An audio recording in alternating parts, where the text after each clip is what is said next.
Hello everyone, take two. This is take two. We're going to try this one more time. I mean, I'll just keep trying it until it works, but let's see what happens here. So I was trying to record this video for you to share with you and for myself as well, so I can look back at this video and study it. This is being shared for educational purposes and for research and study purposes and for the advancement of continuing this important work. This is John Bedini. This is from Energy from the Vacuum series. If you have any interest at all in electricity, energy, the way the universe works, how to build a universe with life, there's no limits. This is a good foundation to just build on. There's 42 videos in this series. Look on YouTube. It's free to watch at this time right now. And it may always be that way, I don't know. But what I recommend doing is somehow, however in your own way, and it might just be joining YouTube and where it allows you to have downloads. I think that's one way of doing it. But have a copy of this series. It's really important. If you don't have time to watch it right now, save a copy for it, and on a rainy day, you could study it. If you don't want to watch the whole series, everyone tells me that the first 15 minutes of video 7,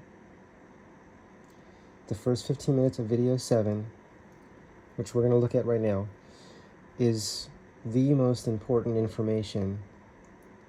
And I think what the rest of that story is as it relates to battery charging, which interests me. I want to know how many different ways can we charge a battery.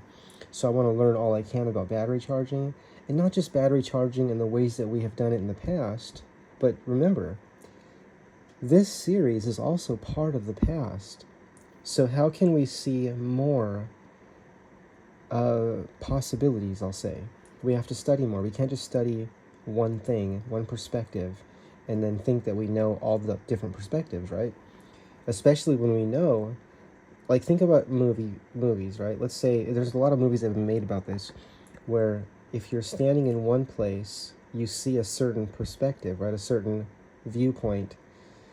If you move to a different angle, you might see like a different story, I'll say. In other words, it lets you see different information that might change what you think and what you're learning and what you see and how you perceive that situation, that scene, right? So knowledge is that way as well. That's why we all need each other. We need to all study this and create our own ways of relating to what's being shared. And then you choose what to do with that information. You know, a lot of people start businesses with it. They invent different kind of motors and generators. And some people just do like what I'm doing, which is sharing my journey of learning how to relate to this. And that's what I'm doing here. And it would be wonderful if I could find a way to charge a battery very efficiently. I know many companies are out there that have already achieved this.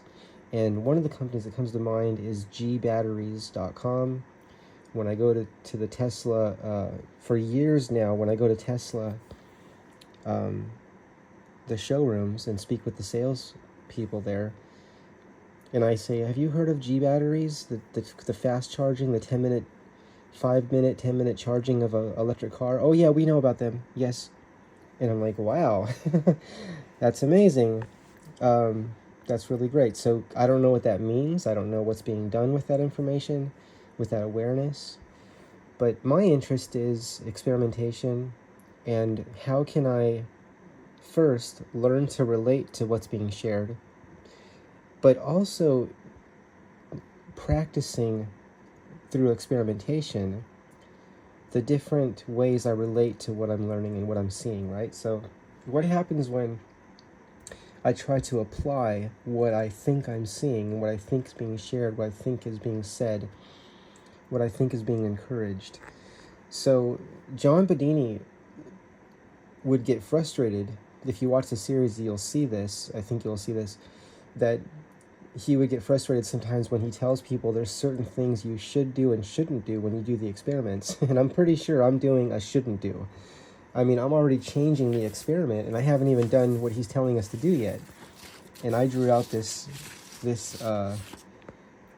I'm just showing a speed controller for an electric motor. So this is just 3 wires right here, 1, 2, 3, and this is the 3rd wire. The 3rd wire going through a coil, right, in series. So this is 1 wire going up here. It's a regular coil, and then it's going down here and connecting to the motor. So the motor should still work, right? And then if I connect at one side of the coil into a full wave bridge rectifier, and other side of the coil into the full wave bridge rectifier, where it's the AC input, where it's the AC input side of the full wave bridge rectifier, and then on the DC output go into a capacitor and then into a battery, plus and minus. And will this battery charge faster? This is battery B, the charging battery. Will this battery charge faster if it's fully depleted than the same capacity battery? So let's say it's a 12 volt, 10 amp hour battery, right? Just as an approximation. But let's say I have 2 of the same batteries. Will this one charge faster than this one depletes? This is battery A. Just imagine that there's a battery here, and we'll call it battery A, and that's powering the circuit, right? So if this battery charges at the same rate that this one depletes, but I'm able to run this motor and do whatever I want to do with this, right? This could be an electric bicycle, it could be an electric car, it can be just a tabletop test where it's actually not running anything. It's just sitting there spinning. But I'm doing some work here, and if this charges at the same rate that this discharges, then I can switch the batteries and keep going back and forth. Now, what's interesting is on the charging side, if I can get this working correctly, well, I shouldn't say this, but yeah, I'm going to test this. This is just what I'm going to test here. But John Bedini, what we're going to see in his video here, the video with John Bedini sharing his thoughts and knowledge and experience and wisdom, including all the team that made this possible. Thank all of you so much. Thank you all, and thank you all for watching this video. I'm just filled with gratitude and excitement. So I mean, how could we not be excited about life? Life is just it's something to celebrate with every breath we take. The dying words of a person that had probably maybe the most wealth, among the most wealth on this planet. I'm not saying exactly who it is, but it was a person of the highest wealth. Now, you could look this up, but in the last breath was, all my wealth for one more moment of life. I'm paraphrasing, but just another moment of life in exchange for all the wealth that person had, right? So what do we do with our breaths of life, right? All the breaths of life we have, what do we do with it? Do we help each other? Simultaneously taking care of ourselves, right? We can't help others more than we help ourselves. We can help others as much as we help ourselves, right? As long as it doesn't harm us to help others. But helping others, helping ourselves, working together, solution-oriented worldwide collaboration. So, going back to this here, what's interesting about this, when I say this, I just mean, I'll call it experimentation. When John Bedini's system is working correctly, and if this works correctly, if it does work, I will be able to put, I think, if I understand correctly, many, many batteries here in parallel. I don't know if I could put them in series. It probably depends how high the potential is here, if I say that, or how high the voltage is. I don't even know if this is going to work, by the way. But in his system, let's say he has 90 volts going through the wire, right? If he had 90 volts going through there, I don't know if I understand correctly, I think we can put many 12-volt batteries on this side. And it doesn't change how fast these charge. I don't think it changes how fast they all charge. So if we can add a second battery, and this still charges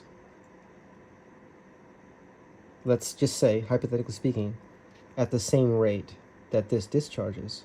But now, when this is discharged all the way and this is fully charged, now we have two batteries. So we can put one of those, or we can put both of those batteries. We can put one over here just off to the side, and we can put one here, right? And then we can put the drained one here, and then put another drained one here at the same time. We can have another battery, right? Or we can put this, well, that one's already full. Yeah, so there's different things that could be done. The idea is that there's going to be more energy. We're plugging into what I'm going to call, now here in the video, it's called Tesla Impulse, right? Tesla's Impulse technology. Tesla's Impulse technology, okay? Now, I'm going to use some other words that I think of just from the research I've done on about zero-point energy, the Dirac C, vacuum energy, virtual particle flux fields. Okay? There is so much energy everywhere. Every cubic centimeter of space, every point in space, right? There's a documentary called The Connected Universe with Nassim Haramein, and he talks about infinite points in space. That's just everywhere, right here in the palm of my hand and in the space that my hand exists within. There's infinite points in space, and every single point in space has access to infinite energy. And my research and study has indicated that that energy, even if we were able to deplete all that energy in that space, it would replenish itself at 10 to the 120th cycles per second. So 10 with 120 zeros is how fast is the frequency of refresh, if we call it that, of energy replenishing space. Okay, so this energy can be used for propulsion, to travel, I guess we could say, infinitely faster than light. John Searle's SEG, Searle effect generator, which is just spinning magnetic fields within magnetic fields within magnetic fields. When you have those fields together, it coheres the Dirac C, virtual particle flux fields, vacuum energy, gravity waves. It coheres that energy, right? And it makes a gravitational, I'll call it a gravitational force field around, I'll call it the generator, or the craft that is inside the generator. And that protects us if we travel even faster than the speed of light, right? So I could just say infinitely faster than the speed of light, and there's a force field protecting that, I'll call it the cabin of the ship, right? Being inside the ship, it protects the ship as well. That's why John Searle would build his I'll call them spaceships with the weakest materials, with just wood, and very weak wood, not strong at all. And then he flew these things. Well, who flew him was who helped him fly the 47 faster than light speed ships that he built. You could watch the documentary on John Bedini. Sorry, I get John Bedini. I keep saying John Bedini. John Searle, Searle effect generator. You could watch the documentary on him. I was able to locate the DVD on Amazon. I don't know if they're still available, though. We'll watch it together someday, and we'll talk about it. And these 47 spaceships that he built that were not commercially available, but they were available for experimentation. And he documented everything. Very, very detailed notes. Those were flown by the ham radio operators, because that's how they connected it.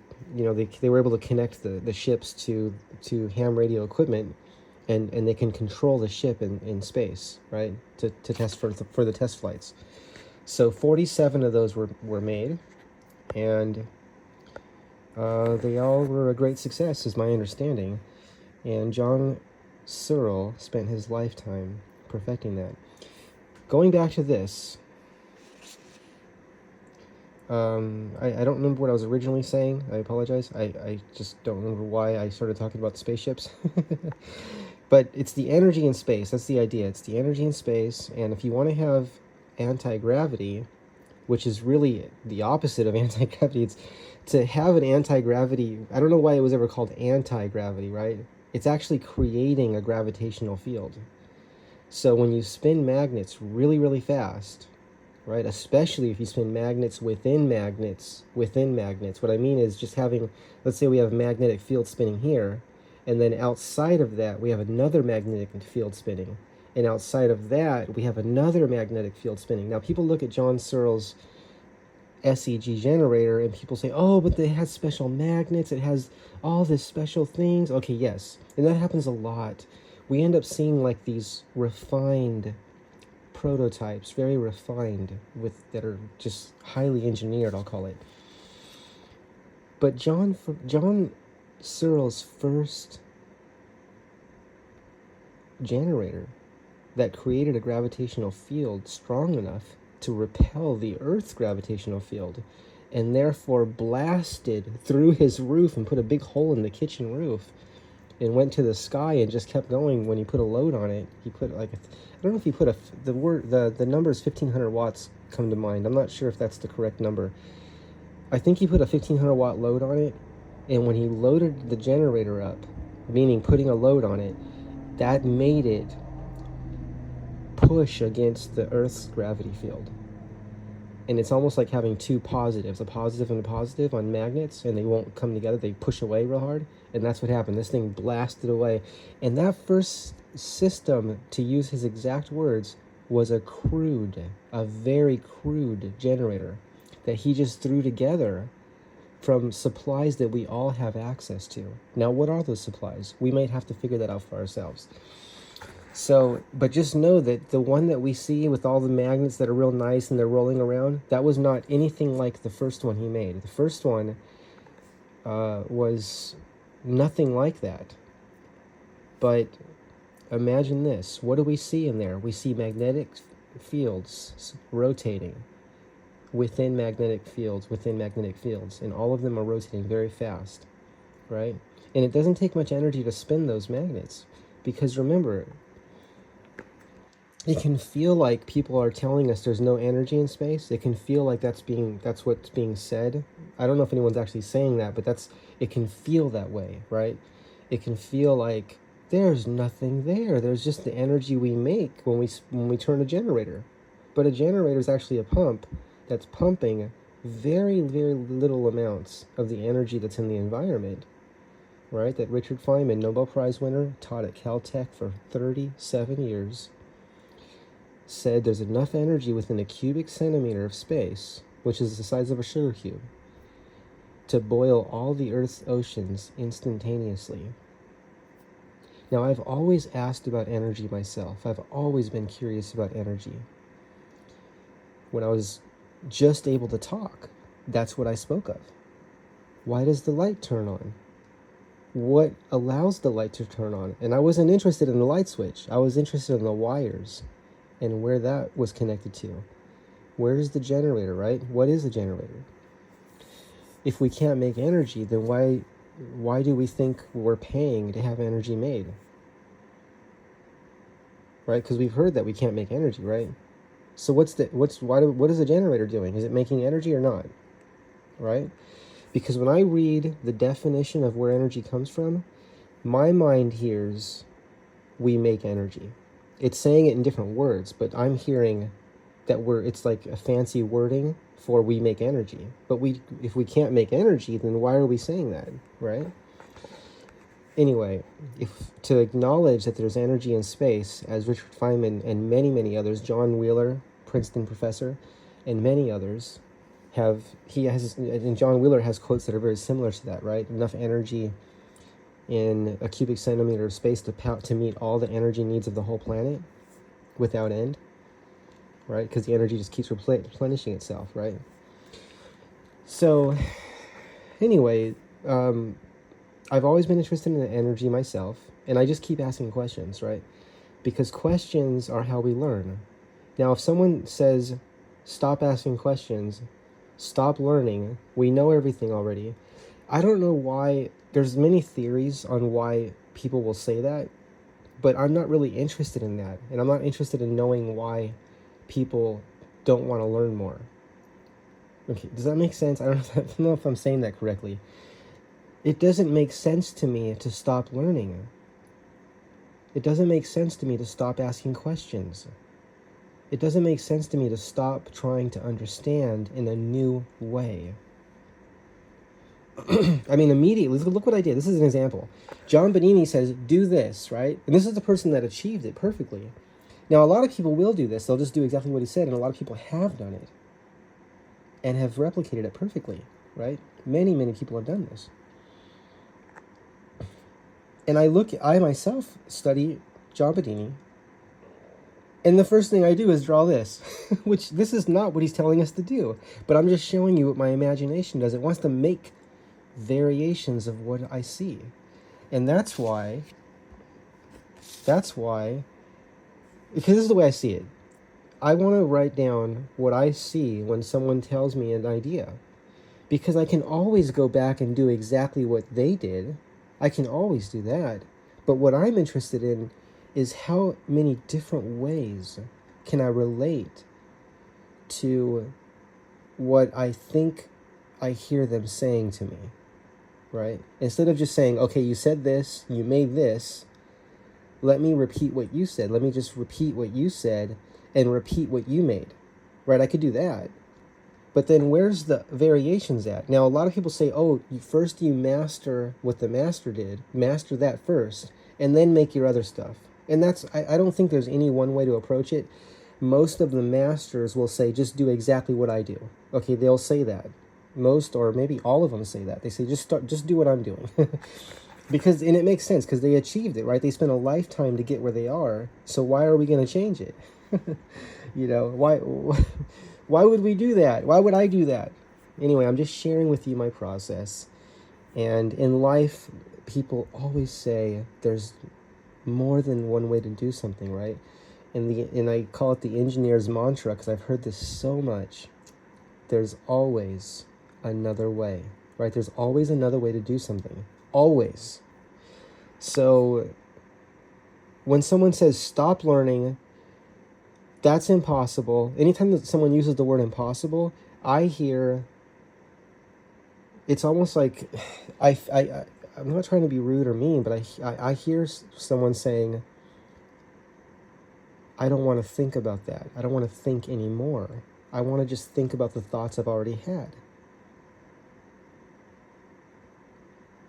I want to think about new thoughts. I want to relate to the future.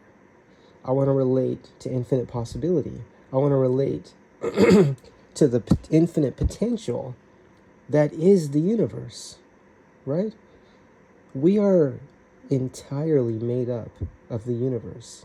And the universe, if I say it this way, contains absolutely infinite possibilities. Infinite possibilities. So we are made up of infinity, right? And we are connected to infinite energy. So let's watch the video. How about that? I've been talking for 23 minutes and 40 seconds. In this, I was only going to show you 15 minutes of this video, but I'm just so excited. And let's see what John has to say.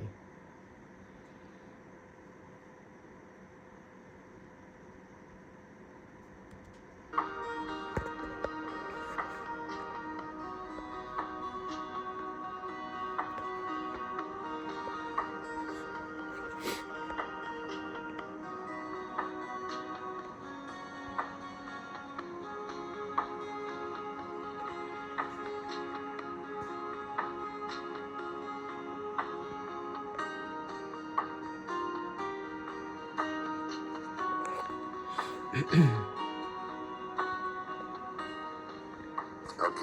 this is the monopole motor. I paused it for a second by accident. What we're going to do is convert the circuitry from the monopole.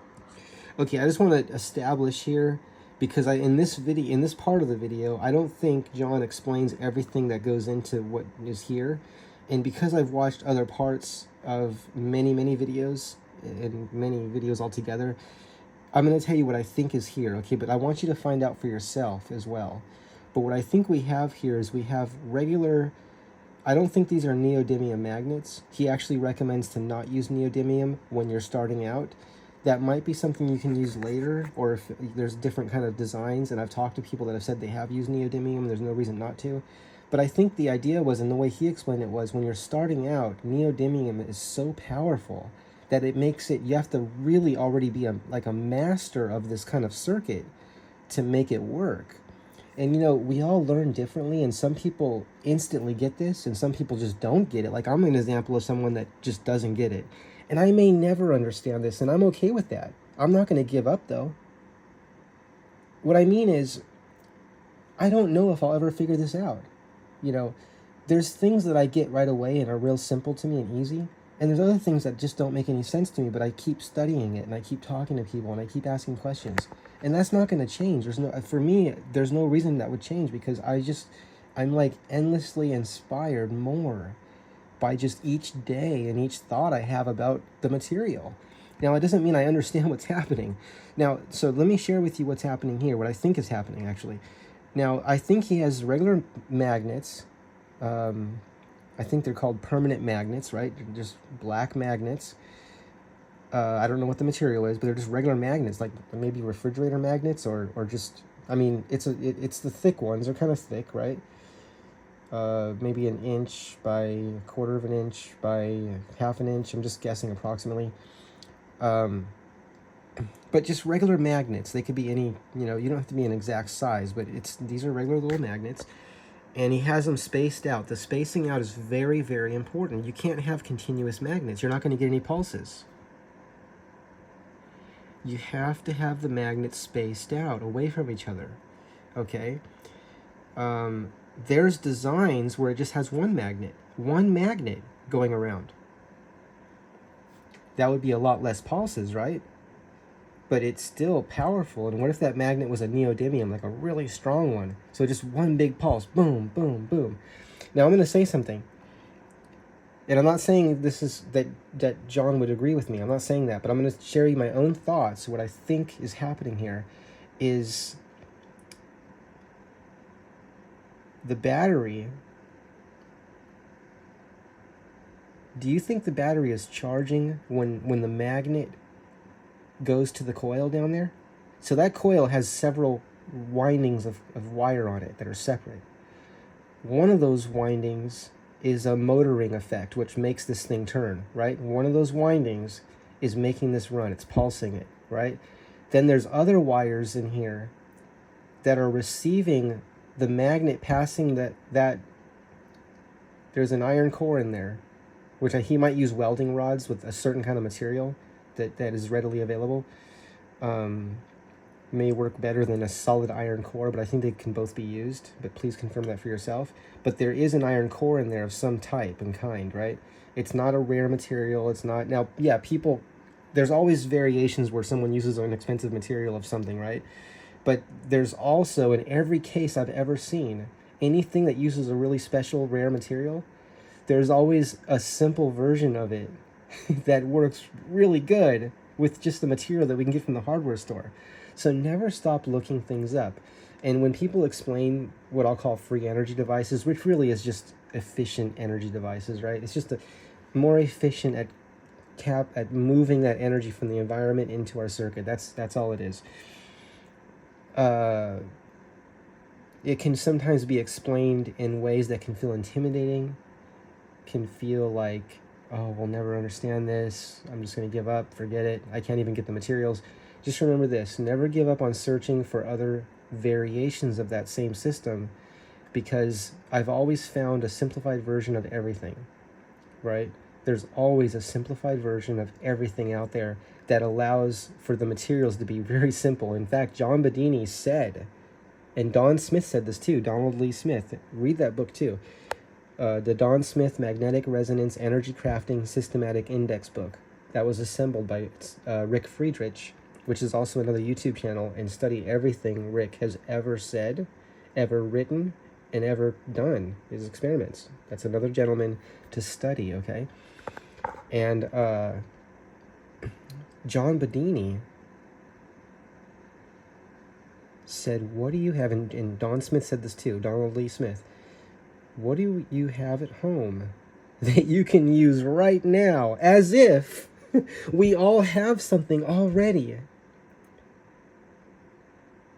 that would allow us to very efficiently access the zero-point field, the infinite vacuum energy, the Dirac sea, virtual particle flux fields, gravity waves.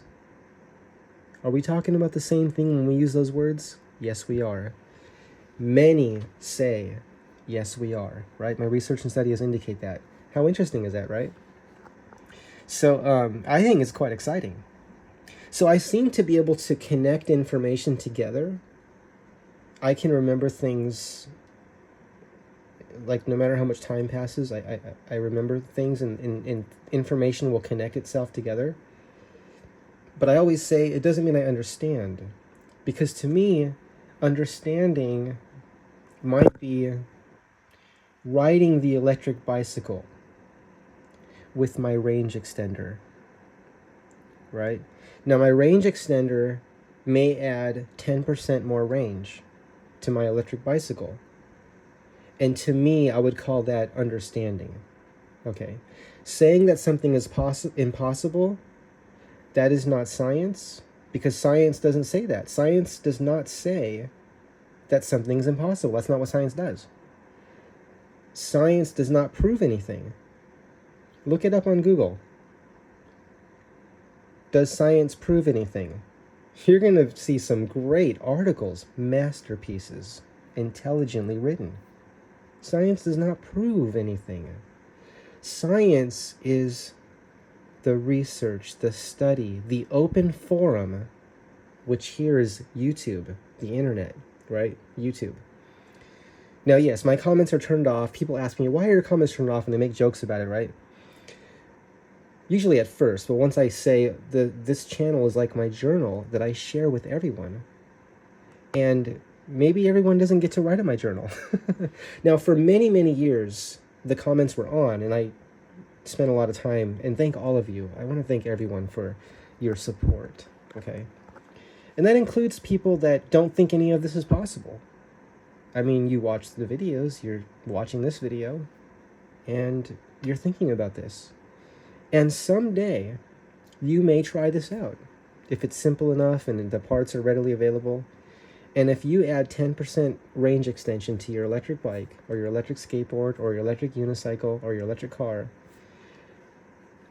you may not think back to the time that you thought everything was impossible, but you may be thinking about how you can share with someone that you know what you have learned. And that's what it's really about. Life is about helping each other, right? Do you really think if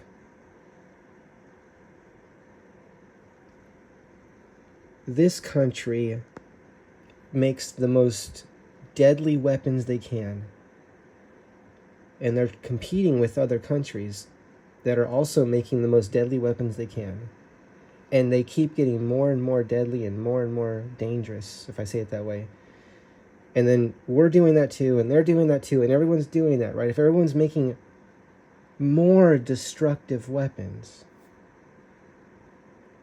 it's not hard to imagine that that has an ending to it for everyone. For everyone.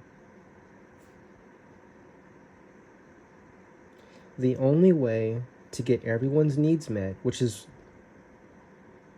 I think that all wars, all fighting, all conflicts, I think they're connected to everyone fighting to have their needs met. My research and study has indicated this. Now, you can do your own research and study, and you can have your own conclusions. But if you think that worldwide solution-oriented collaboration is a good foundation to build on, make videos if you would like. You could turn the comments off if you want to. Sharing ideas about how we can work together as a worldwide community of solution-oriented collaborators. Because that has a bright and infinite future. and it allows us access to the universe. Right now, would it be wise for us to travel the universe with the way that we are destroying ourselves right now?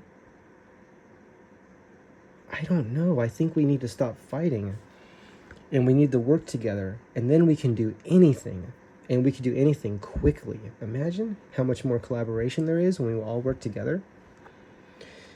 So again, this is, like I said, this is kind of like this channel is kind of like a journal where I share very personal thoughts and my process of what I see, what I think, and my inspiration of just the process of this, of everything. So let's go ahead and continue. Let's see what's happening. Oh yeah, so there's magnets here. I think they're approximately every 5 inches apart. And the battery, guess where the battery charges? Does the battery charge when the magnet goes to the coil? Or do you think it charges when the magnets are away from the coil? When do you think the battery charges? When do you think that strong pulse that charges the battery, the impulse? My understanding, my research and study has indicated that the battery charges between the magnets. How interesting is that? So if we had continuous magnets, we would never get those pulses that give us access to the zero-point field, the infinite vacuum energy, the infinite energy Dirac sea. And Dirac was a Nobel Prize winner. Study the Dirac sea. Study that. And study the gentleman Dirac. Virtual particle flux fields, tachyon waves, gravity waves. We're accessing this megawatts, or as Back to the Future said, gigawatts, right? Gigawatts. What was it? 1.4 gigawatts? That's a big number. I think it's, I don't know if it's a million watts, which is, if it's joules, it's watt seconds, right? Which is a lot more than a watt hour. So a lot of power, a lot of energy. Energy's there, the energy's there. So the question is, how do we move that energy into our circuit, right? That's what we're looking at right now. Those magnets need to be spaced away from each other. Okay, down here we have a coil with several different windings of wire. One winding is making those magnets it's pushing them away to keep it spinning. There's a certain exact moment that the magnet that coil will send a pulse to make that keep it spinning, right?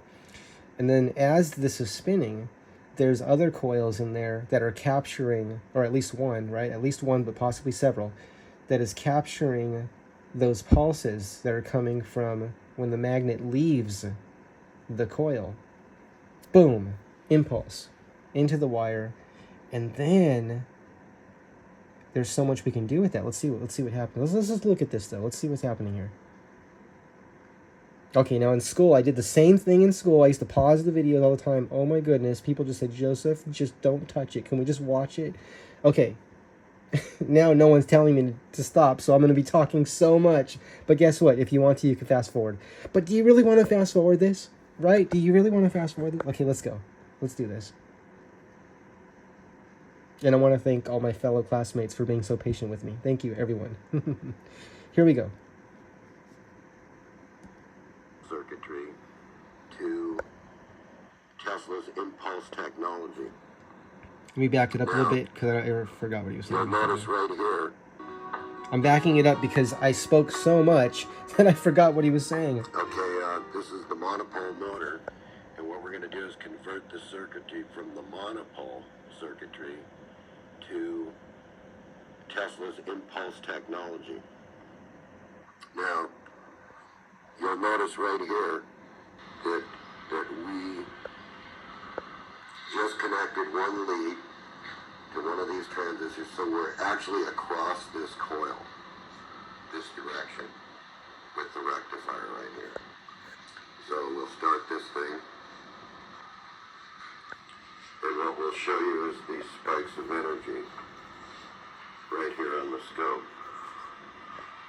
And actually you can see the spikes here. So what we want to do is we want to still this impulse that you see on the scope here. We want to actually capture it and send it to a battery to recharge the battery. So when we do that, if we watch the battery, you'll see then the impulse technologies is still there. So we'll expand this a little bit so you can see what we're capturing. But see, it goes below the line now. It goes into the negative region of the coil. It's below the line. Okay. So what we're actually doing now is we're taking the negative electricity and telling it to charge this battery. Isn't this exciting? I just want to say, isn't this exciting? I am so excited watching this video. No, why am I so excited? I don't know. I don't understand myself completely, but I am certainly interested. Shall we proceed? Let's go ahead. Feel free to go ahead and pause this and make popcorn, a big bowl of ice cream, which frozen yogurt's my favorite. Put lots of fruit in there. Be sure to wash the fruit first. And whatever else you like. Just have all your favorite everything.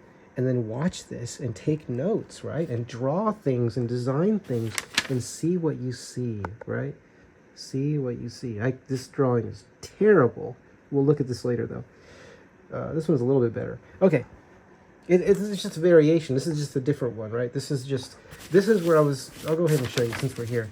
Let's see. So on this one, I was speaking with Robert about, I said, Robert, given this idea, I showed Robert the video.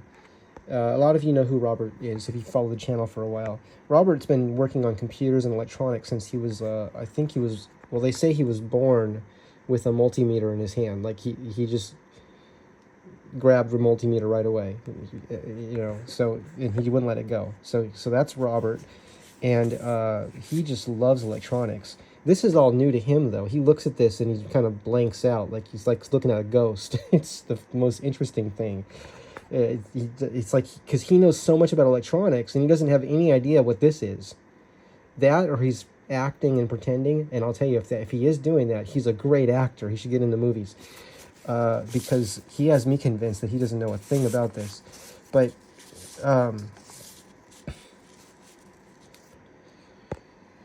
I was looking here at, like, imagine this is a scooter motor. This is the coils, right?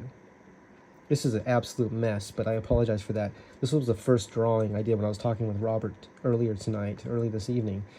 I was just saying, Robert, I showed the video first, and I said, these coils here. Now, something I had studied and learned about in the past is someone had said, because I talked to a lot of people, and but I won't talk with people if they're negative. What I mean is, if they are paranoid or they just want to talk about negative things, or they're just not excited, I can't have conversations with people like that. I just can't. When I say like that, I just mean I need the energy to be positive, right? Because I'm excited, I'm positive. So if someone's really negative, I'm just like, it just doesn't make sense to me. Like, that doesn't make sense. So I don't want to become negative, right? I want to be the way I am. I want to be excited and inspired. But if I meet someone that is also very excited, now someone had once said, we kind of had a thought experiment, like a collaboration, where we were putting all these different design ideas together. And I think what we were discussing was the possibility, if I say it this way, of could we put a coil between, like, let's see, these are all connected together, right? So this is a motor, right? And so let's say it's a scooter wheel, right? A hub, I think it's called a hub motor. And so the magnets are out here on the outside. You don't see it here, but there's magnets out here, and they're connected to the rim and the tire, right? And then when the signal gets sent to the motor, it forces the wheel to spin. It'll spin really fast, right? So now the idea that we were discussing, based on a lot of different things we were studying and reading at the time, was, what if I cut the wire right there between these two coils, right? What if I cut that wire and ran a coil here, right? So let's imagine that I added a coil, right? I think it would be called an inductive coil. I think that's what it's called, an induction coil. I'm not sure why it's called that. I'm still learning. I apologize. I've read books and everything on electronics, but I just don't retain that information. I don't know why, but so I have read what the definition of what that is many, many times, and at the moment, I just don't recall that information. But I can recall I can see visually in my imagination what we discussed, so I'm going to share that with you. So imagine a coil here, and this wire gets cut between those two coils, right? And then goes through the coil, right? So it goes into one, so the coil has two ends to it, right? One end to the wire here, the other end is over here, right? So let's say one wire is over here, one wire is over here. So we connect one wire to this side. So we disconnect these two coils and connect the wire of this coil I'm adding to this coil, and then the top wire will go here. So that's like, I think that's called in series, right? So I'd be adding a coil in series with this. Now, of course, this wouldn't work because there's no room, right? There's no space to put a coil in there. But I'm just saying, this is like, I think we could say, hypothetically speaking, as a thought experiment. The idea was, what would this do? Would it do anything? Could we use this coil to extract energy from the zero-point field, from the vacuum? Now, I know, yeah. People get really upset when you say there's energy in space. But Richard Feynman and John Wheeler had no trouble at all saying there's enough energy in a cubic centimeter of space to boil all the Earth's oceans. Now, if some people, when you talk to them about that, they instantly say, no. What they meant, they're going to start telling me what they mean, right? When I was growing up, this was called knowing too much. I was always taught, don't know too much. I don't know how to say it. But that's just how I'm seeing it. And I'm not even sure that's what they meant when they told me that. But knowing too much would be thinking that I know that something cannot be done because of something that I know. Can something be done because of something I don't know? That's the way I learned to think. Okay, so I grew up learning to think this way. And instead of saying, well, it can't be done because look at all of the times it didn't work, I don't even think about that. My mind goes right to, there's always another way. And what is another way I can do it? What's another way it can be done, right? And using imagination, right? Einstein said imagination is more important than knowledge. And that comes to mind in this kind of situation because knowledge might say it can't be done. Because knowledge knows the past. And if something has never been achieved, knowledge would say it can't be done. That's all it can say. But wisdom, to me, wisdom is the awareness of the infinite possibility, the awareness of there's always another way, the awareness of never, never, never give up. What do we have? Shall we proceed? Okay. So imagine we've cut the wire between these two coils and we're running in series, meaning one wire now goes into this new coil we added and the other wire goes to this one. So now this still works, right? It should. I'd have to test it. And then the two ends of this new coil we added, I run another wire. I just connect the wire directly to one side and directly to the other side and run those two wires into a full wave bridge rectifier and then into a capacitor and then to a battery. What happens? And then what happens if I do that between each of these coils, right? Right? And then I connect all those the same way to a full wave bridge rectifier, then to a capacitor, and then to a battery. What happens then? These are the kind of experiments I'd like to do. Now, if you want it, I'm not telling you to do these. I don't want you to get hurt. I'm not telling you to do anything dangerous. But if you do test this, I would say be very careful. Work with someone that has more knowledge than you about working around electronics to be safe. And I would say, and this is what I say, I ask people that know much more than myself. I say, this is what I want to do.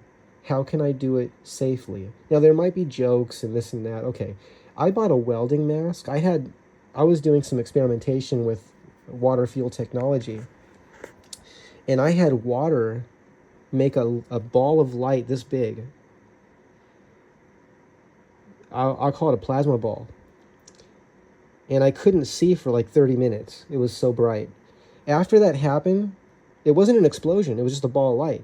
It converted the water into, I don't even know what happened, actually. I don't know what happened. And I wish I was filming that, and it wouldn't be hard to replicate that again. I might do it someday.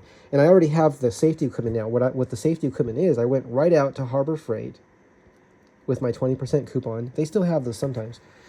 And bought a welding mask with an auto-dimming lens in it. Auto-dimming lens means if something gets bright in front of me, it will darken the lens before that bright light gets to my eyes. It'll protect my eyes. Isn't that neat? A neat idea? So that's what I did. So now from then on, when I worked on that experiment and I kept working with it, I wore the welding mask, because the welding mask would allow me to see, and I could see through it. I could wear it and I could see through it. And then, just put bright light around, and I could see really well.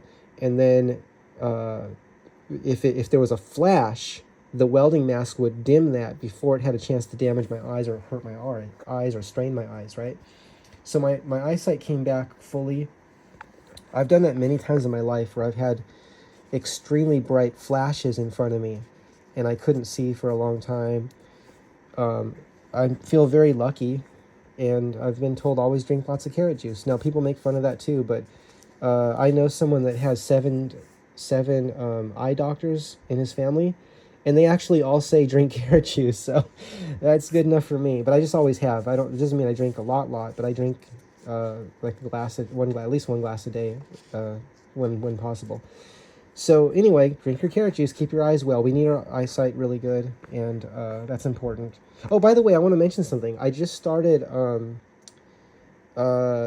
it's free right now. It's called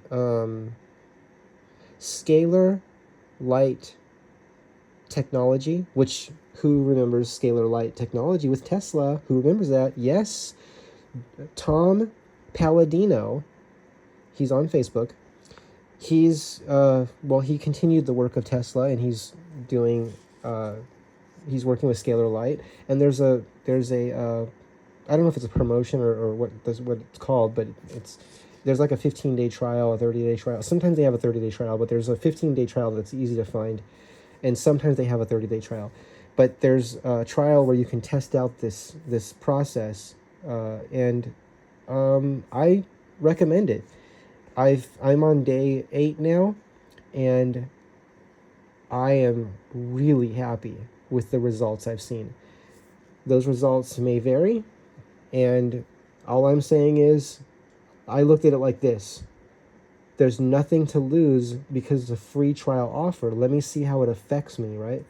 So obviously you always want to consult with your doctor for all your health needs, but I just want to say, Tom Palladino, I've been following him for many, many years, and I just decided to try out the program that he offers, and I say, good.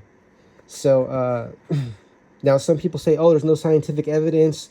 There's a lot of people saying it doesn't do anything. It's a scam, this and that. Well, what I always think about is, first of all, if someone's not charging anything and letting you try it, that's really hard to, and if they're not asking for any credit card information and no personal information, they're not asking for any information, any kind of like billing information, they're not asking for that.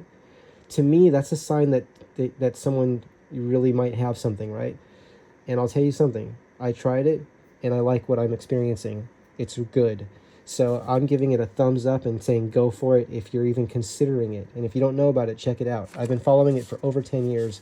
I've been following the Scalar Light energy research, and actually my whole life I've heard about Scalar Light, and I've been looking into it deeply for 10 years, and I just now have experienced it for the first time, and I'm excited about it.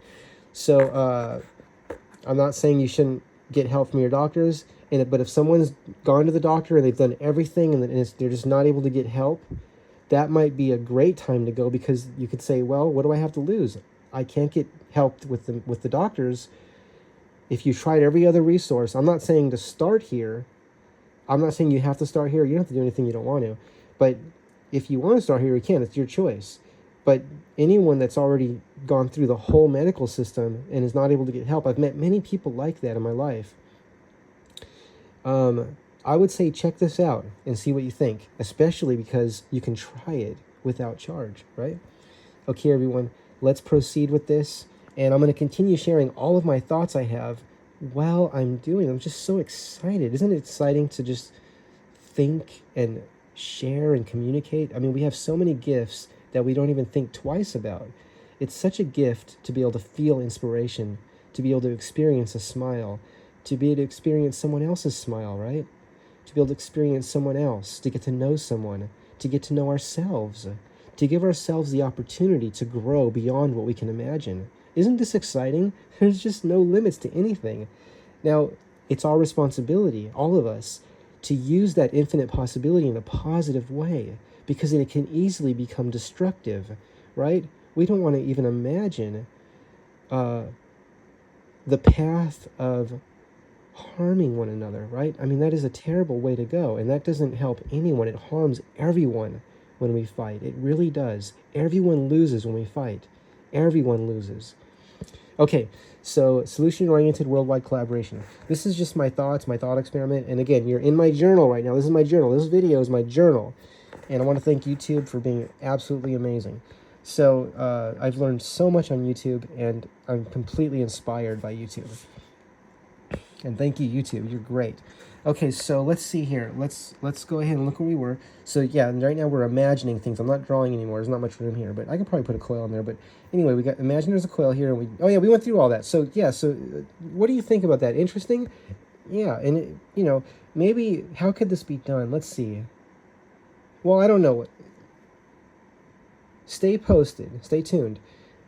I will be doing experiments as often as I can, and they may be some variation of what we're talking about here, right?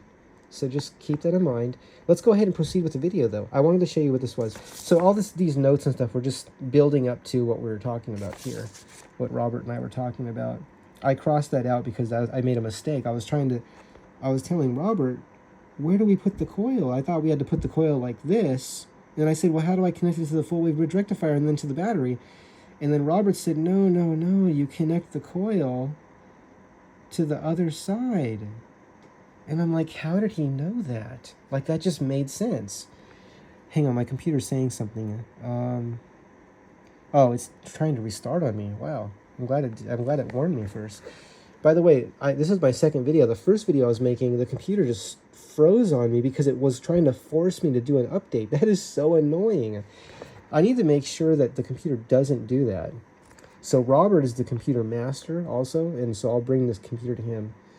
He just put a 1 terabyte hard drive in here, right, just tonight. That's why I'm up so late. I just came back from his house, and if you saw that video of his garage, that's his office. Oh boy. I've helped him clean that place before. It doesn't stay clean long though. It usually stays clean for like 3 hours, and then it's already getting full again. So. But the city did come there and make him clean the driveway out because he had the driveway all full of computers and stuff, and they gave him a fine and told him he had to get that out immediately or the next fine would be much bigger. And he actually cooperated immediately and cleaned everything out. So from the outside, everything looks good, but on the inside, you saw how messy it was. Oh boy. So we've all tried to help Robert to be more organized, and we're not giving up on him. We're going to keep trying to inspire him and help him to be more organized. Let's proceed with this. Look at that voltage. Looks pretty good. 12.96. Okay, everyone, here we go.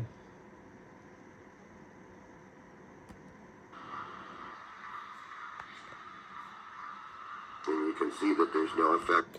I can't believe, I just want to take a moment right now, that we are at 59 minutes and 25 seconds right now on this video. And on this video, we're at 2 minutes and 18 seconds. This is exactly what I did in school. It drove the whole class crazy. No, I don't know if it actually made the class crazy, but there was a request to just let it play, though, so I had the remote taken from me. They didn't take it from me. I politely set it down and didn't touch it again, but, I just love watching things and stopping and studying every little thing that happens and then talking about everything I see. I just love doing that. And I want everyone to do it. I don't want to be the only one that talks. I love hearing what people think and see too. I could just do that without end. Without end. Here we go. On the motor. And there's actually 2 or 3 different places that we can tap this. Oh, by the way, because I'm talking so much, see, what I would prefer you to do, because who wants to listen to me, right? You guys would rather just get this information.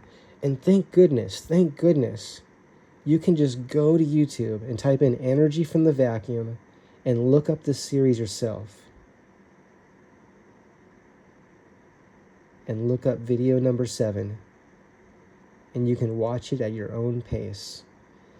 Watch at least the first 15 minutes of video number 7. Master that. Make copies of at least that part of it. Duplicate this in all the ways that you can in the most simple, easy to access materials, the most simple way you can.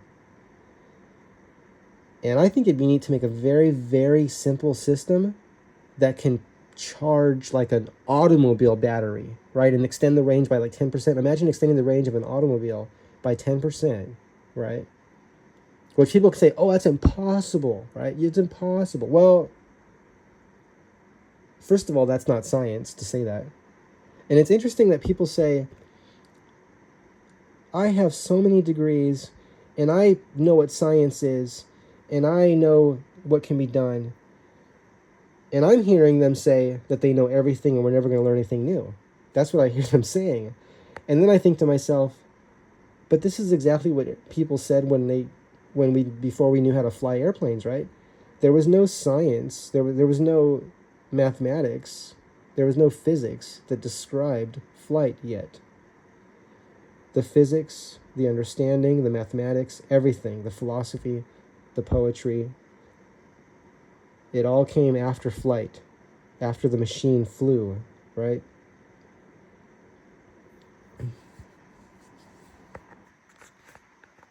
Saying that something's impossible, saying that something violates the laws of physics. You can't violate the law of physics. What does that even mean? Physics, the laws of physics are theories, okay? To put the word law there, that's like saying a theory is an unbreakable law. That's almost like what it sounds like, but that's inaccurate because we're talking about science, and science is all about discovery. Science is all about documenting what we're experiencing and what we're seeing. And if this system just continuously works every single time we use it, and the battery that's charging is full before the battery that's being drained is empty, and they're both the same capacity, so they're both 12 volts, and they both are, let's say 15 amp hour. I think those are approximately 15 amp hour, approximately. Then we can keep switching them back and forth, right? But then people go, well, I want one battery to do everything. Now, that's more advanced. I'm just saying it that way because to me it is. It might actually be simpler to do, where the battery that powers the circuit is also charging that same battery and keeping it charged, preventing it from going drained. Now, if we can add 10% to that, in other words, let me think about how to think about this. Let's say we want to use one battery and not two, right? We want to use one battery. And that battery, let's say we're not charging it. We're just using it to run this wheel. Now, if I can run that wheel 10% longer by charging it, right, while it's running the circuit, that's what I'm talking about. Now, people will say that violates the laws of physics, which we already know are just theories that are always being updated, okay? They'll say that's impossible. Impossibility is irrelevant, completely irrelevant, and it's not science. To say something's impossible is not science. Science does not say anything is impossible. Science says, this is what I have experienced so far. These are my notes. This is my research. If something doesn't work, they just note down that it doesn't work. It doesn't mean it can't ever work in the future if you change something. So the question is always, how can we do it another way? And when someone says something's impossible and you're violating the laws of physics, I'm hearing them say, we're never, ever, ever going to do something any different than they have done. Or all the people that have not been able to make it go further, more than not able to add any more range or runtime to something. That's it. It's as if they're saying, don't even try it, or it's dumb to try it. I mean, really? The most intelligent thing we can do is try something we never tried before, or to try to do something that hasn't worked for someone else and change something. See it from a different perspective. How else can we look at it, right? Now, some people say that the energy that Richard Feynman and John Wheeler and all the others that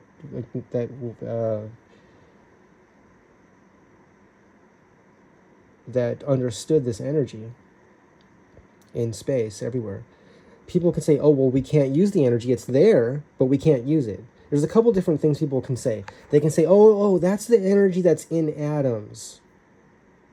That's the energy that's in them. But we have to rip it apart to get that energy out. That's not what I'm talking about. There is 10 to the 40th times more energy in space than there is in what we call atoms and molecules. Okay, so if I separate space, if we call it empty space, which means if we could take all the atoms out of space and we just have what we call vacuum or Dirac C, right, or 0-point energy, there's 10 to the 40th times, if I recall correctly, and I am recalling correctly, my research and studies indicate this, okay, hundreds of thousands of hours of research and study, my life. Okay, I always think about this. I dream about it. I'm always thinking about this. And I'm always researching. I'm always taking in new information. Okay? I don't just say, oh, I know everything. I don't say that. I would never say that because I know that is not possible to know everything. I mean, what would that even mean? I shouldn't say it's not possible, but I don't need to know everything. Let me just say that. I don't need to. What I need to know is what I'm trying to achieve when I'm doing something, which is what? Who knows the answer to that question? Raise your hand. I want to charge a battery in as many different ways as I can. Then someone can say, well, you're going to ruin the battery. Well, sometimes batteries do get ruined. But how can we charge it without ruining it? G batteries achieve that. Then people go, oh, that's not possible. Well, they've been doing it for 15 years. People will say, if we could charge an electric vehicle battery in the same amount of time that we can refuel a gas car, the entire automobile, gasoline-powered automobiles would be instantly done. I don't know. I don't think things change that quickly, but if we all work together, certainly we can make that kind of shift, right? A shift away from just a really wasteful energy where you're throwing away 60% of the energy in the fuel just to make heat, right? Only 40% going to moving the automobile, between 11% and 40% to move the automobile, right? The rest is just heat. Electric motors are 90% of the energy in the battery going to moving the vehicle, and less than 10% lost to heat. That's a much better ratio, right? It's a much better efficiency. Let's proceed. This negative energy, we could, for instance, insert another coil in series with this and capture another high voltage across this coil. And if we walk over here to the blackboard, do you see what John Bedini just said? This is what I want to do. He called it across the coil. So there's a coil has two wires, and that's what he means by across the coil. So we have the wire from the circuit going through that coil, right? Connecting to one wire and then coming out the other side, connecting to the other side. And then we connect two more wires to each side of that coil, one to each side of that coil, and those go to a full wave bridge rectifier, and then to a capacitor, and then to a battery, or maybe just directly to a battery, right? Without the capacitor. I don't know. That I think that might be a different test, and I don't know if that's the difference between charging with negative energy and charging with positive energy. That might be the difference, the capacitor being in there. That might be the difference. And what's the difference between those two, right? So to explain it to you. So these are all things that would be discovered through testing and experimentation and note-taking and sharing of our experience, right? Okay, again, so science, what is science? It's discovery. It's not proving. Science doesn't prove anything, and science never says impossible, you can't do that. That is irrelevant. I don't know why that's so popular. I mean, to me, it's almost like saying that bullying is popular, right? I mean, everyone I meet has been bullied. It just... I don't think you stop bullying by beating up the bullies, like the teachers. I think it's through education. I think it's through support. I think it's through finding out what's going on, understanding, right? Because otherwise you're just crushing down something that's very wrong, and you're just pressuring. You're like covering it up, right? And repressing. I don't know if repressing is the right word, but it's like a pressure. A bully is like has a pressure, right? And they're releasing that pressure on others. And then if someone puts pressure back on them through punishment, that doesn't dissipate their pressure. It's still there, right? It's going to come out a different way. It could be worse. Some other way, right? Or the same way, but even worse, right? So I think it's through understanding, through education, through lots of work, right? So it might be a lot more work to understand than to just be a bully back to the bully, right? But, I think of bully when I think of what I see on the behavior in this, what I'll call this scene of discovering greater and greater degrees of efficiency, and people are interested in expanding their understanding and experimentation. And I think that's really important. I want to invite everyone to step into the space of something new, meaning try this for yourself. Study this with the knowledge that combining infinite possibility with infinite energy at infinite points in space, at every point in space and infinite points in space, with never, never, never give up. I think these great minds throughout the world can greatly contribute to the sharing of the knowledge of tomorrow, right? Because this is here. So how do we catch up with the past? How do we catch up with it? How do we catch up with past discoveries, right? So, when people make jokes, people can make jokes. Oh, someone says, well, keep an open mind. And then someone says, well, but then your brains fall out. Well, people can always make a joke about something. This is not about joking. This is about thinking, connecting information, making something, right? It's about building understanding and building bridges of community. Being a bully is irrelevant. It has nothing to do with learning, discovery, and the infinite potential and infinite possibilities of our lives. Each and every person, everyone. And when we work together, there's nothing that we cannot do. We can achieve anything. Let's proceed. Here's the circuit of the monopole motor, and you can see that there's one motor drive coil. There's one trigger coil because we need the trigger to set the impulse technology into operation. But the one thing that's different you'll notice here is now the rectifiers are placed across just one coil. So if we take this coil and we just give it an impulse and shut it off, what we're going to do is capture the negative energy in the system. And so this is exactly what's happening here. We just want to capture the DC impulse technology and send it to the next battery. Now, Tesla's analogy was this straight wire down here.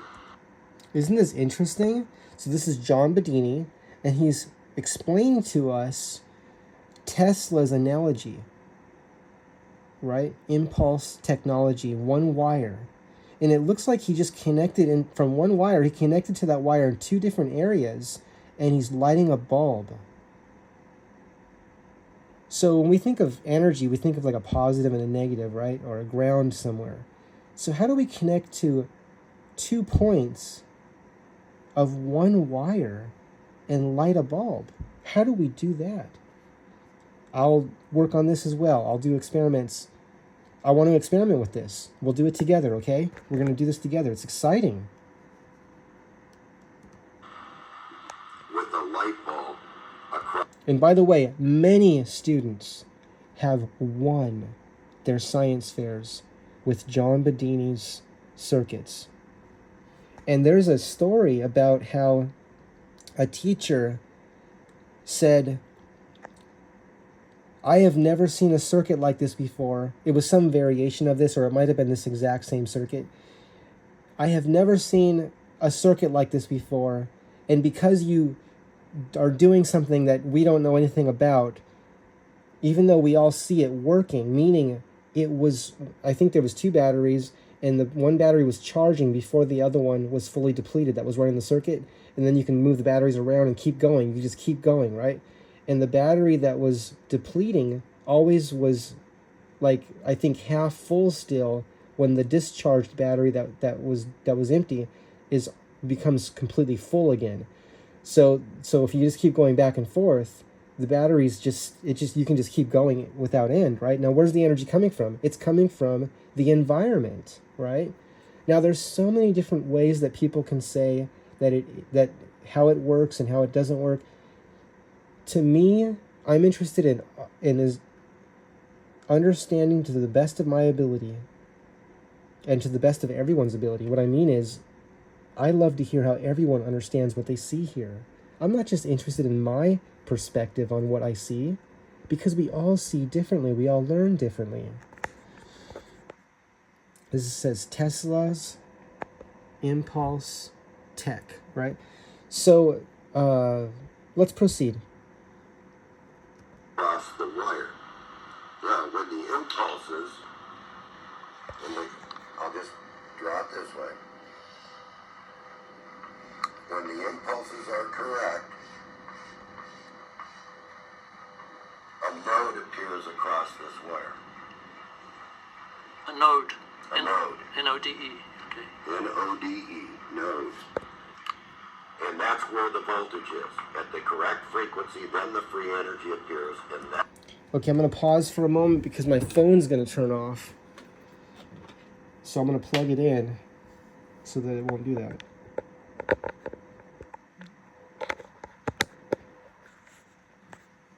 Okay, hopefully that's charging now.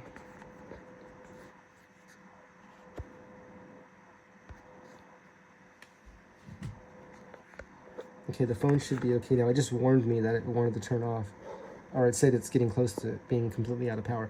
Okay, let's proceed. Here we go. The phone should be okay now. That's right here. Isn't this exciting, everyone? I'm just so excited. I'm so excited to share my excitement with you. I'm just so excited to share my enthusiasm, my inspiration, my process. And I want you to know something. I'm equally as excited to hear your thoughts, to see your experiments. I want to learn about how you see this. Imagine the people, what I'll say, that are bullying people on the internet and in videos, calling people names and saying this is stupid to be thinking that anything else is possible that we don't already know. I mean, imagine if someone could allow themselves to, instead of being mean to other people and condescending, but to rather be open to something new. John Bedini's not asking for anything. I mean, he's no longer with us. He passed away. But I think he passed away. Yes, he did pass away. That's my understanding. And This man shared his life. He wrote books. This is a humanitarian here. John Bedini is an inventor. If you go on the internet, inventor. John Bedini and Thomas Bearden worked together for many, many years. And Thomas Bearden is also a humanitarian. All the great scientists in the world believe that the importance of everyone having access to low-cost energy can help to make the world a better place for everyone.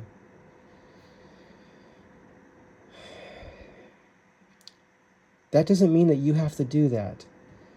But if you're watching this video,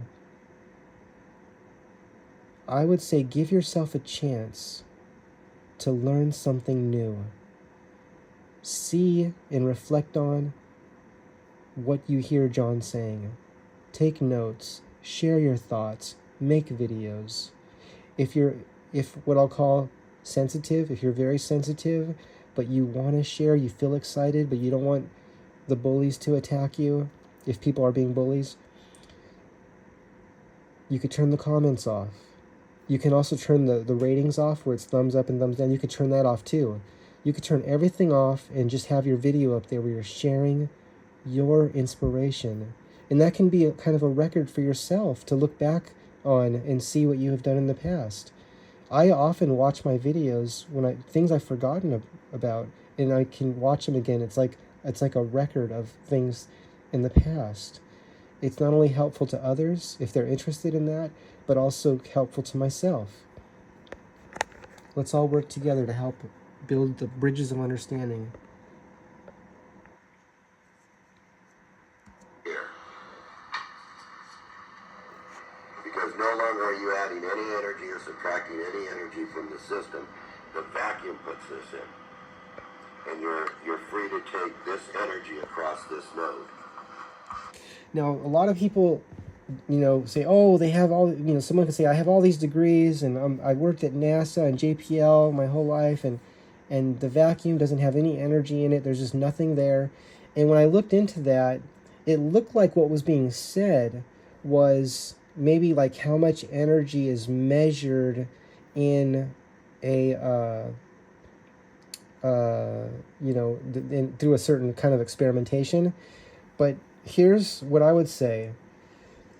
Through experimentation, John Bedini and John Wheeler verified that there is, Richard Feynman, I apologize, I'm getting names mixed up. Richard Feynman, Nobel Prize winner and taught at Caltech for 37 years as a professor, and John Wheeler, professor at Princeton, if I recall correctly, they both, through experimentation, were able to discover and verify that there's actually, I'll just use the word megawatts, but it's actually really infinite energy. But we can say millions of watt seconds. You could say watt hours, watt seconds. It's infinity. But how do we relate to infinity? See, the universe is interconnected simultaneously at every point in space.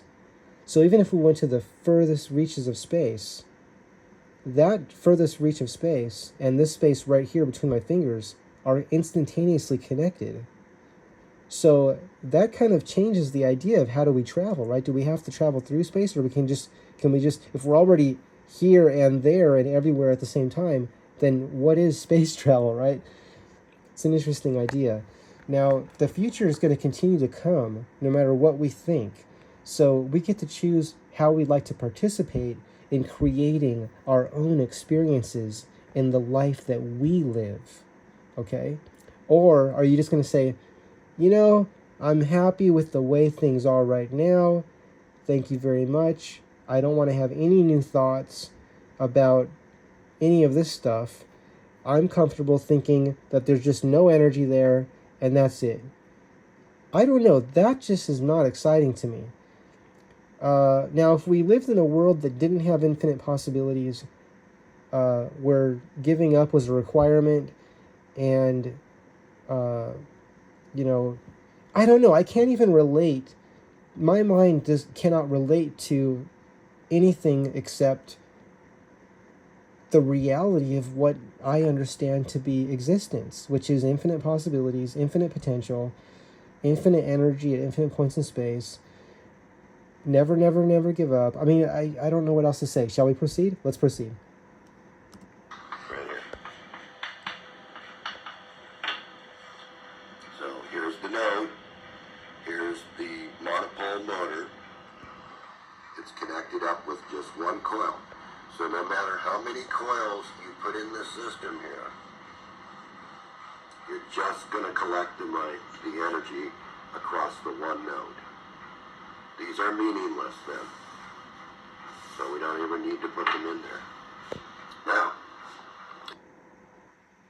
okay, it's looking to me like John Bedini, and you have to have your own opinion, but to me it looks like he's saying that when we have this coil here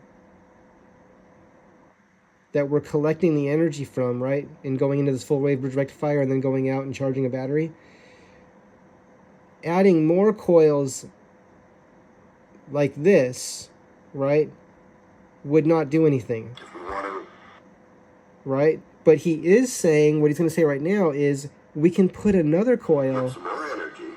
see, more energy. We can do it here, up there. See that? Not this way, but this way. How interesting is that? That's significant right there. That's important. Okay, that's very important. That's an important detail. I'm just so excited. I really hope that you make something with this, something extremely simple that you already have around the house, as John Bedini said so many times in this series, and that you can make a video and share your 10% increase in efficiency. If you achieve that, if you achieve 1% increase, I'll still be happy. I'll be happy if you don't achieve any increase in efficiency, but you enjoyed doing your experiment. It's about doing the experiment. Tom Bearden said the experiment must be done. It must be done. We cannot sit there with all of our degrees and all of our experience and all of our knowledge and all of our wisdom and say, that can't be done, I'm not even going to try it, or I tried it already, I'm done. We wouldn't even have the light bulb. Well, we wouldn't have had it when we got it, right? If someone just gave up, what's the story on the light bulb? Didn't it take 1,000 tries to get the first light bulb to work? 1,000 different experiments? This is something that we were taught in school, right? This is something that was presented to us in school about the idea of not giving up, right? School said this to us. Let's go. You can just put another coil here. You can add it to a rectifier.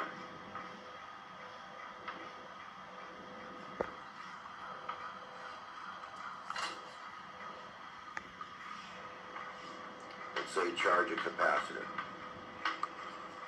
And then we could change this from negative to positive energy and then discharge the.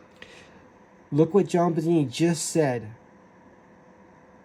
He said, it sounds like he's saying that the capacitor changes the energy. This is what I heard him saying. I don't know what you heard, but I heard him say, what I mean is what I'm understanding him to say, right? I'm interpreting, right? Because we all interpret what we see in here based on our past experiences, right? On our past knowledge and wisdom as well.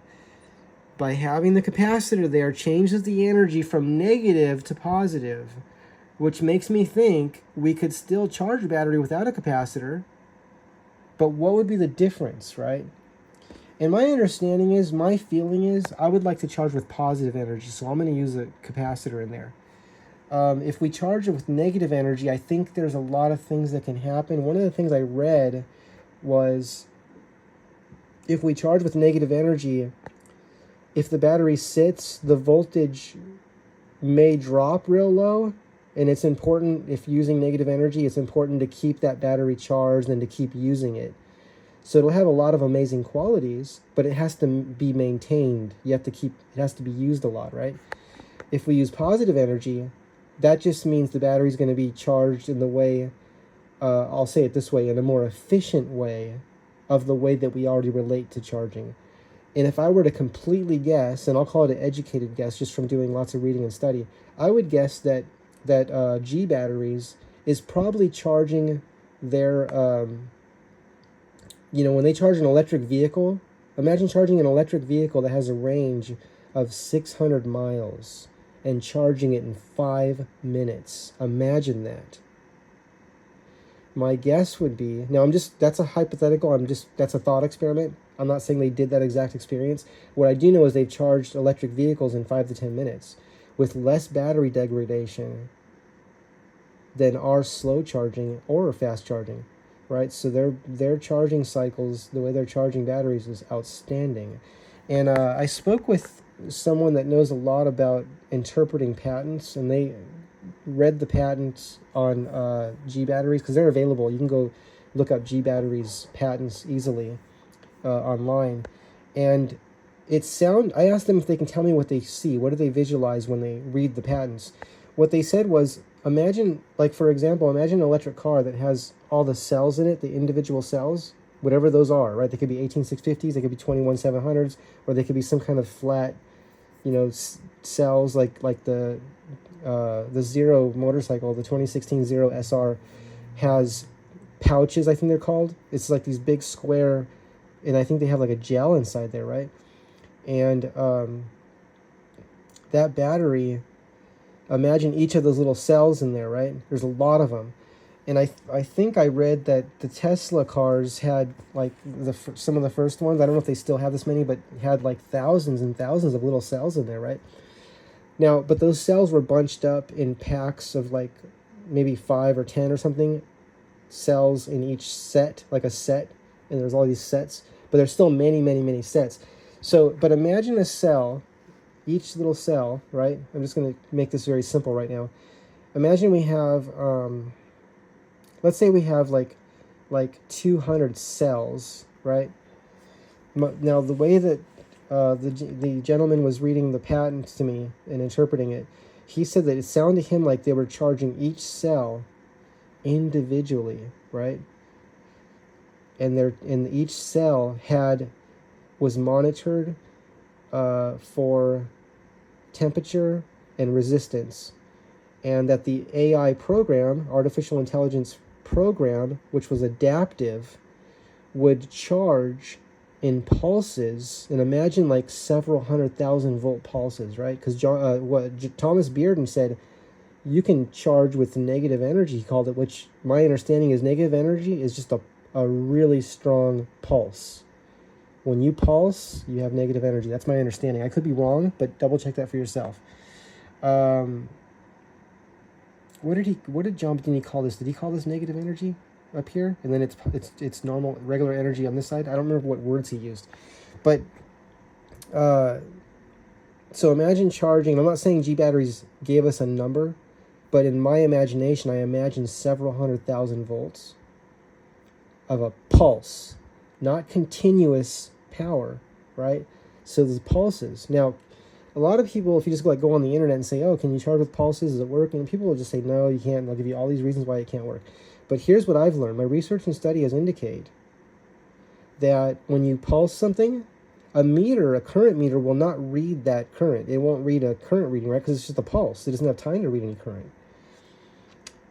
But every single pulse has current in it. In fact, the current is delivered before the voltage. Now, I don't know if what you see when you hear me say that, and I don't know exactly what I even see when I say that, but I'm just telling you, my research and study has indicated that current is delivered first. Okay, now what does that look like? What does that exactly mean? I don't know. I'm posing this as a thought experiment and as a question for myself to learn more about. Okay, let's proceed. Let's do that.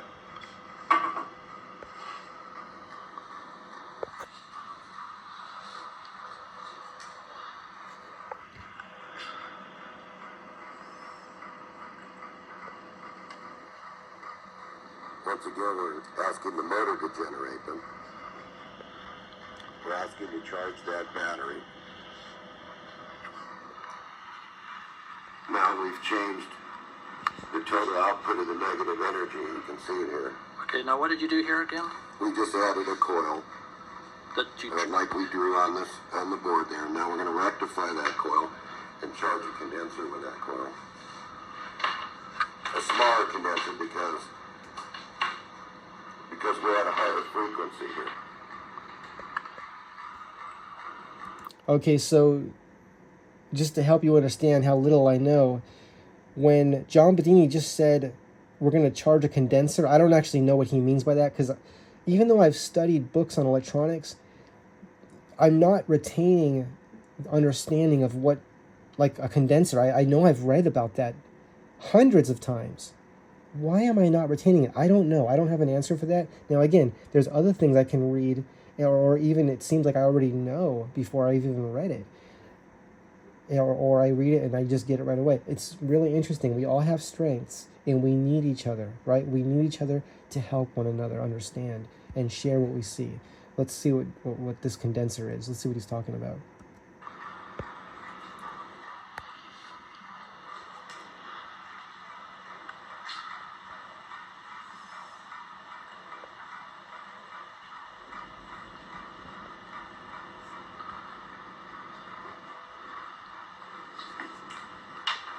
So actually what we're looking for is we're looking for all the possible negative energy in the total system. We want to be able to capture all this energy without adding any more input to the circuit at all.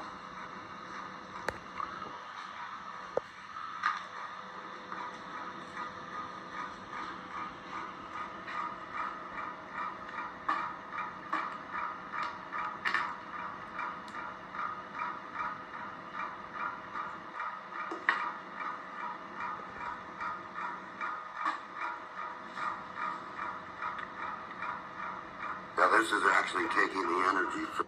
I'm not 100% sure, but that may be Rick Friedrich back there. I know Rick Friedrich was a consultant on some of the videos, and I'm not sure about the whole series, but definitely on some of the videos, technical consultant. Imagine this. We have the great master here, John Bedini. And who is the technical consultant? Rick Friedrich. I don't know if that's him. I don't know if that's Rick Friedrich, but he was there. And if you watch the whole series, you'll see Rick in there. Now, imagine this. Imagine this. The knowledge. Imagine the knowledge. Imagine the wisdom. And remember, Rick, if you've watched Rick's videos, what I recommend watching all of Rick's videos and studying everything he's written. Okay, Rick has written many, many books. You will understand, and I may not be saying this correctly, but Rick, I'm going to say it this way. I know I'm saying this wrong, but he doesn't care about free energy. The great master of energy, right? He doesn't care about free energy. What do you think he cares about? He cares about your heart. He cares about your heart.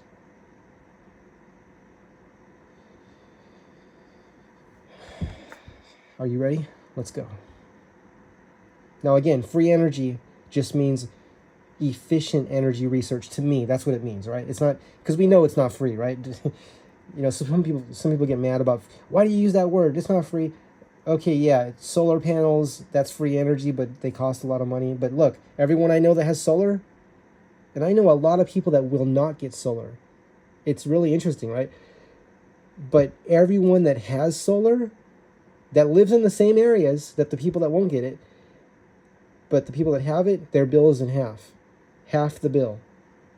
So yeah, you're paying for it for many, many years, but all those years you're paying for it, if your bill is half, and if you didn't have solar, you're paying twice as much. At the end of that, let's say 20 years, just throwing a number out there, at the end of 20 years, if you didn't get solar and you have nothing, you paid twice as much and have nothing. I can't even imagine that. I just can't imagine it. Now, I want people to look into getting solar, and I'm just going to say Tesla solar is the one to go with, because I don't know about all the other companies. I just don't know about, it's just too confusing. It's just, to me, it's like, if you want to do all the research and everything and you find a good company, great, I'm happy for you. But when people ask me, I just say Tesla. because I know who Tesla is and I like the company. I like what they make. And my teachers taught me, because a lot of people will say, I don't like Elon, I don't like him.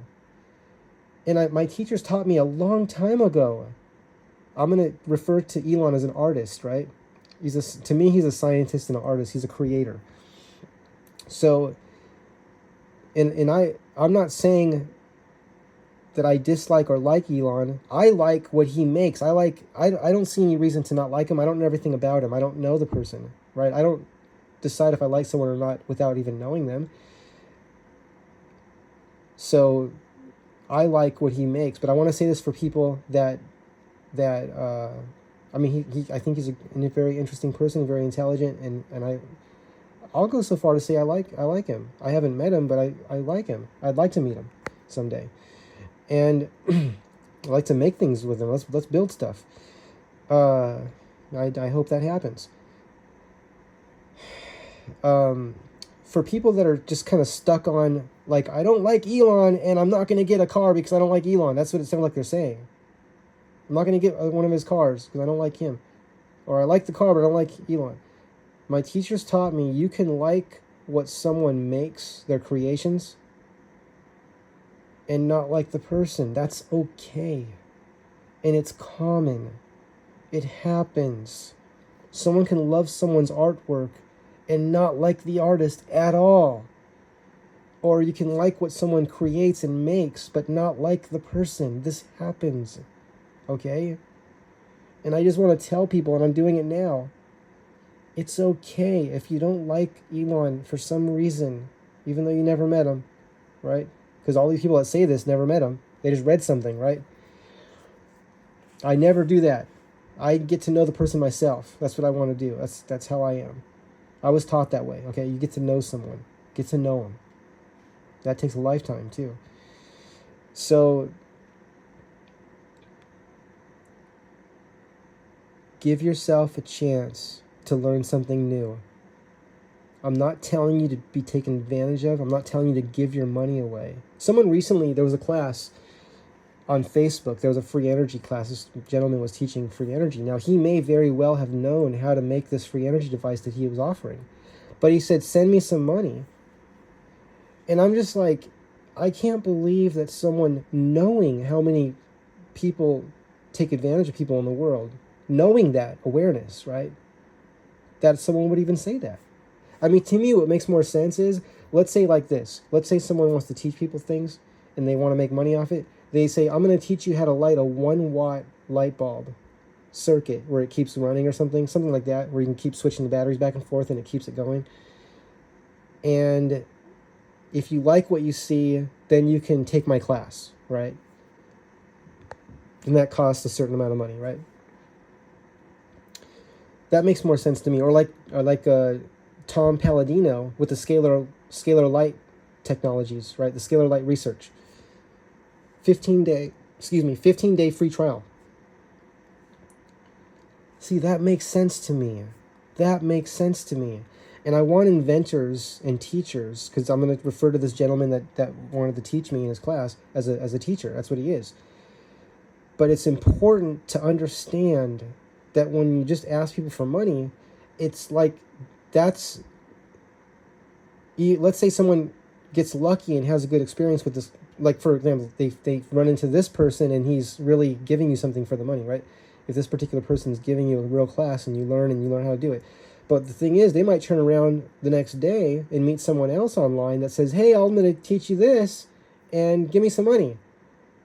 There's no website. There's no way to establish a history of anything. There's no past students that have completed the project that you can communicate with. I mean, that's, to me, that's, I don't know. I don't think that's the best business plan. it just doesn't seem like it to me.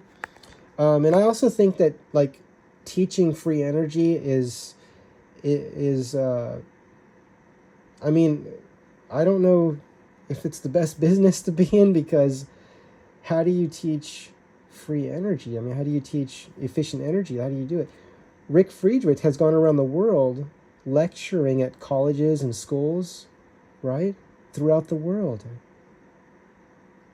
Teaching everyone about the future.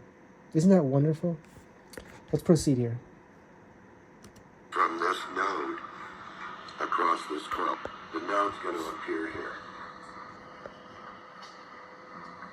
Across these 2 points. In the total system, because see, the system is a series system. The node is going to appear across this inductor that we just put in here. So if we erase the total circuit, here's where the energy is going to appear. I think he said inductor, so I think he's calling the coil an inductor. That's just what if I'm mistaken, I apologize. But it sounded like he just said inductor. I don't think he said conductor, because wire is conductive, right? I think he said inductor, and he's referring to the coil as the inductor. Okay, that makes sense, because Robert tonight gave me an induction coil. And I said, Robert, I don't know what an induction coil is. And he said, if you don't know what that is, give it back to me. And I said, well, why don't you explain to me what it is and how it works and what it does? And he's like, if you don't know what it is, give it back to me. That's just Robert being Robert. Like, he's being hard on me because he wants me to learn stuff and remember it. But we all learn differently, right? We all learn differently. Anyway, I have the coil. I still have it, and we'll be doing experiments soon, possibly after this video. And you might see those experiments before this video uploads, because this video is already 1 hour and 46 minutes. We're only 7 minutes and 45 seconds into this video out of 15 minutes, which I wanted to share with you. And I think we should proceed. Let's go. Here. Remember that we want to work with Tesla's analogy of the one-wire system, because we're just going to use this one wire to capture the energy. So what I've done is, since study the loving giving path. The loving giving path. Okay, study that. Rick Friedrich put a bunch of, he collected a lot of history from some of the greatest, or the actual greatest electrical engineers, quite possibly in the world. And he collected, Rick Friedrich is a master researcher and a master of bringing information together, and a master teacher, and a master humanitarian. The list goes on. It's a very long list too, and it's still growing. Study that, all those printouts. Study all of that. The loving giving path. Study all those circuits, and replicate them in your own way if that interests you. That just came to my mind right now when he was talking about one wire. Because what we do in those circuits is we split the positive, or we can split the negative. I think John Bethany said we can split the negative. In Rick Friedrich, we split the positive. But it might be the same, right? What's the difference between splitting the positive and splitting the negative? And can we split both? Can we split the positive and the negative at the same time? I don't know. But we can definitely split one of them, meaning you just run something in that wire by having 2 sets of batteries, and all these batteries are in parallel, which means the voltage stays the same on all the batteries. So if you have 5 12-volt batteries, when they're all in parallel, you still have 12 volts, but you have like a lot more capacity, amp hours, right? And then on this side, we have 5 batteries, 5 12-volt batteries, and they're wired in series, and that means you add up 5 times 12, right? So then you have a lot higher voltage. And then you connect the negative of this set to the negative of that set, and then you take the positive and you run it through a motor, a light, a heater.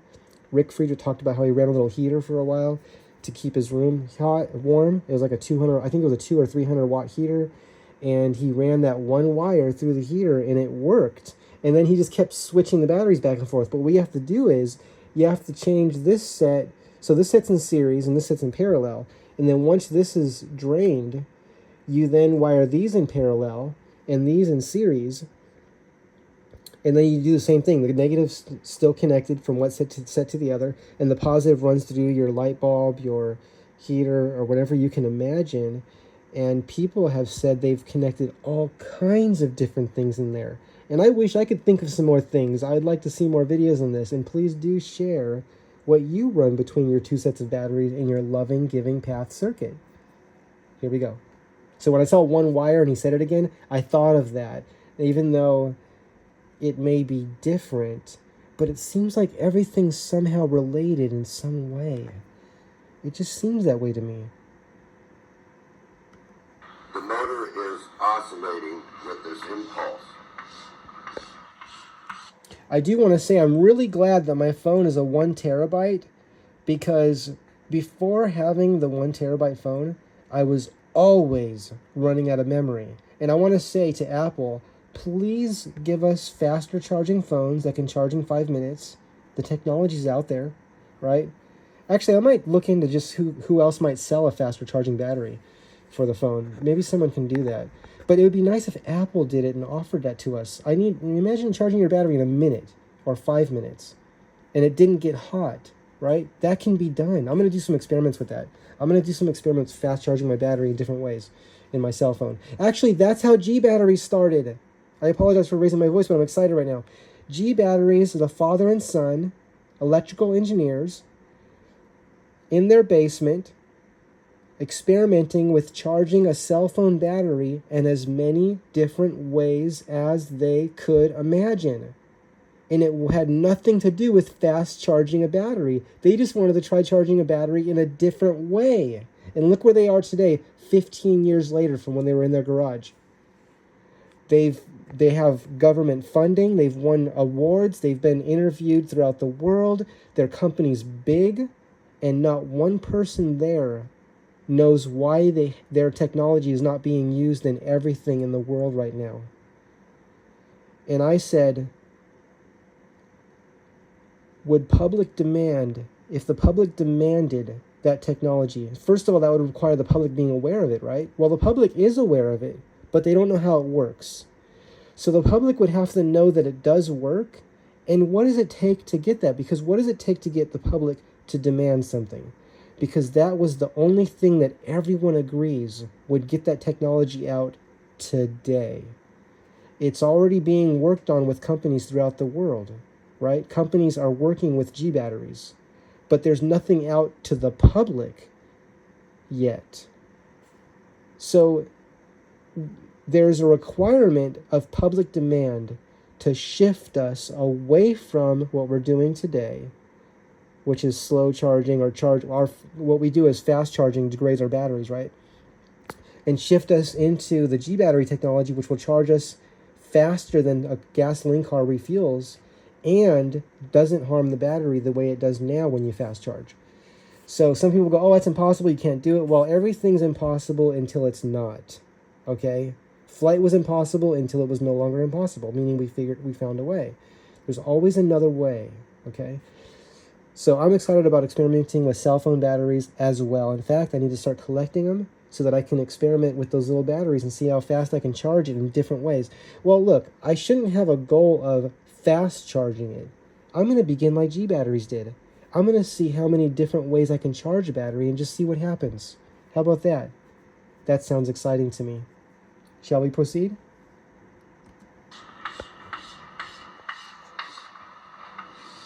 Now this is not AC and it's not DC. It's just an impulse coming from the motor.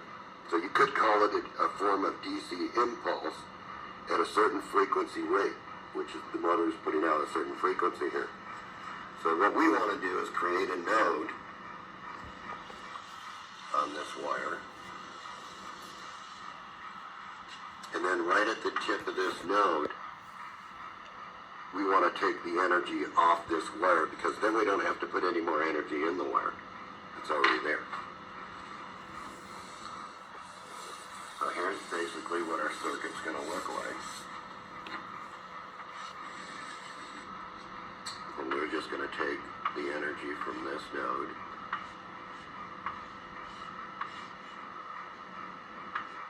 rectify it, bring it to a capacitor. We're going to take the energy from this node, rectify it, and bring it to a battery on this end.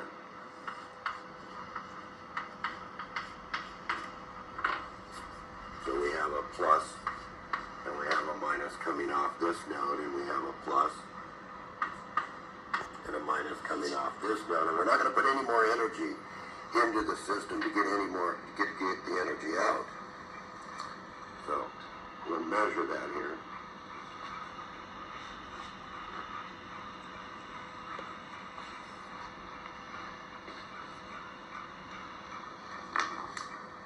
coming across this node is about minus, see, let's just reverse it so we can get a positive reading. There's already 86 volts across this node, which you could dump to another battery in an impulse discharge. Meanwhile, this battery is receiving energy negative-wise and is now up to 13.4. So let's drain this energy off and watch it charge. What happens when we drain this energy off of this battery, and then we'll watch this node. So just to be clear, this is the node. We're taking this straight wire, this inductor. Right. This is a series configuration, so it's exactly as it's drawn on the board. Okay. There. And we're taking energy from 2 points in this circuit, which is negative. Right. One in series with the other coil. Right. So a node appears across this one, and a node appears across this one. Only when the impulse technology is in place. And what I mean by that is the DC has to be in impulses.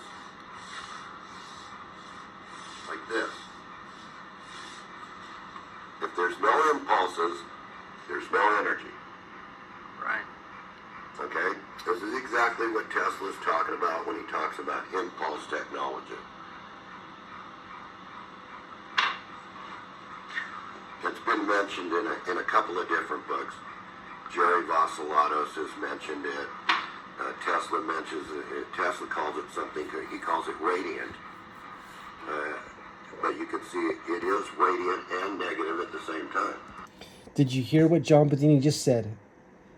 Radiant energy. He said it's radiant energy and negative energy at the same time. What is radiant energy, right? What is negative energy? What is energy from the vacuum? What is the Dirac sea? What is virtual particle flux fields? What is tachyon waves? What is gravity waves?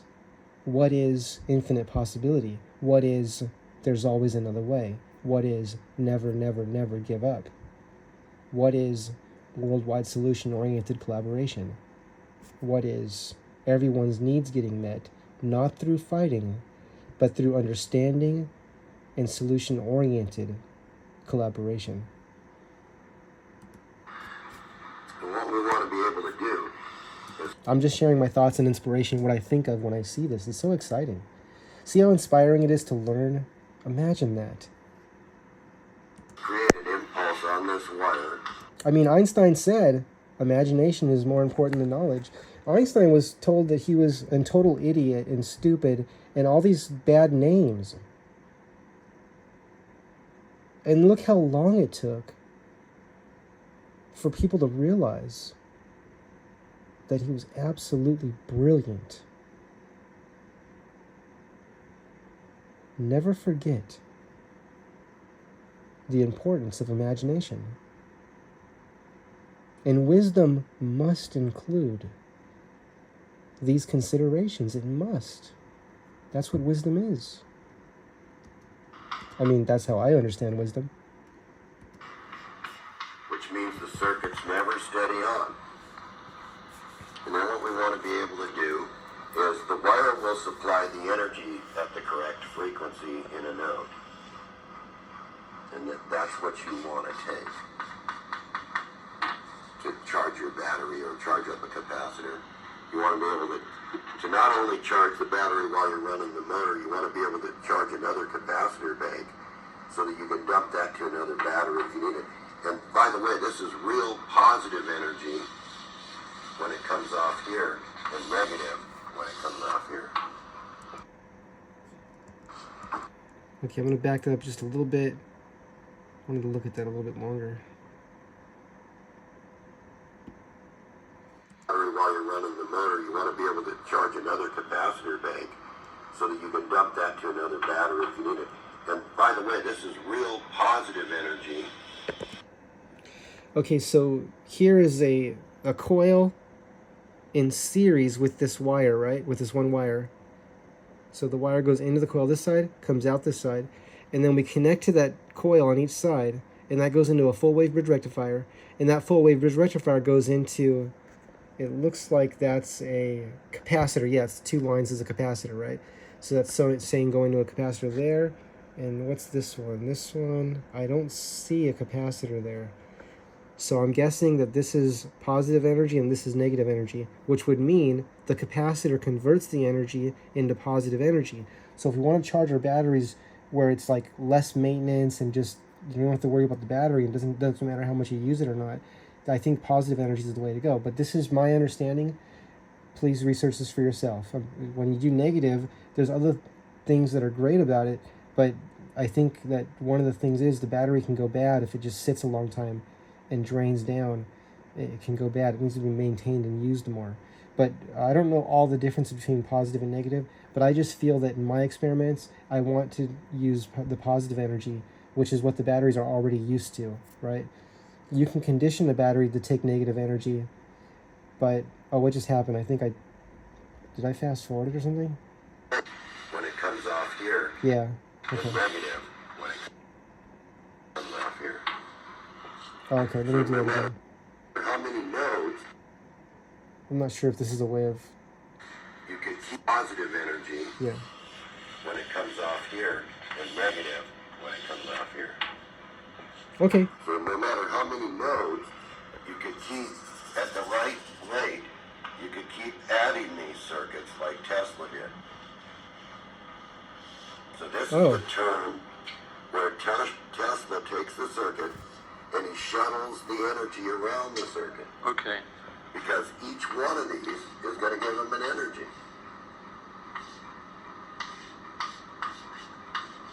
Each one of these. So if he takes the energy here that he's losing in this circuit and then he shuttles it back over here to some other part of the circuit, now he's got this energy that's feeding the circuit for basically nothing. Zero cost. that makes sense. I think he's talking about how to make the circuit more efficient, right? Because that's what we're talking about. When we use the words free energy, we just use those words because I think they've been used so much. We just use those words and we all think of free energy. Like I think it represents just moving towards greater and greater efficiency, right? And we already have that with electric motors. We're at 90+% efficiency of getting the vehicle to move versus, so we got 90% of the energy from the batteries being used to move the vehicle, less than 10% waste to heat. With the internal combustion engine, even the newest, most efficient ones that are mass produced right now, even the most efficient ones, that includes the hybrids and the Prius and all the different, even the gas electric that are mixed gas electric together, the gas engine, the gas part of that takes gas, that takes fuel, is still wasting 60% of the energy to heat. 60% just makes heat, right? So we have all these heaters, right, running around. Millions and millions of heaters. Why do that? Why? He's only putting in one trigger signal that's always staying the same, but yet the one wire is supplying all this energy to these different components. And that's the term shuttling energy back and forth around the circuit. Like if I took a little bit of this, disconnected this, discharged this, then the motor still runs. And all I've done was charge this capacitor and put it over to the motor. So I can flip this energy around the circuit. Now we can charge a bigger capacitor and then run the motor on that capacitor, disconnect it, shuttle some more of that energy around the circuit. So this is impulse technology. So what are we doing? What are we actually doing? Okay, so we're at 14 minutes now, and everyone says the first 15 minutes. So John Bedini is going to show more detail about the energy. Let's go ahead and look at some of this. Yeah, I think it is going to go a little bit past 15 minutes, but we can do that, right? Let's just go ahead and look at this. And like I said, if you prefer to watch this on your own and just take your own notes and do everything, I encourage you to do that anyway. Even if you've watched this with me, still watch it again. Study it. Write down every word. Write down what you see. Write variations of it. Imagination, right? Imagination. What do you see? What do you see? what can you create? What can you build? What can you make, right? How can we work together? These are the great ideas here. And the list is endless. We can keep adding to it. We have this coil circuit, so this is impulse technology. I just backed it up 10 seconds. So what are we doing? What are we actually doing? We have this coil, and when we energize this coil, say we put energy into this coil, we'll just call it E,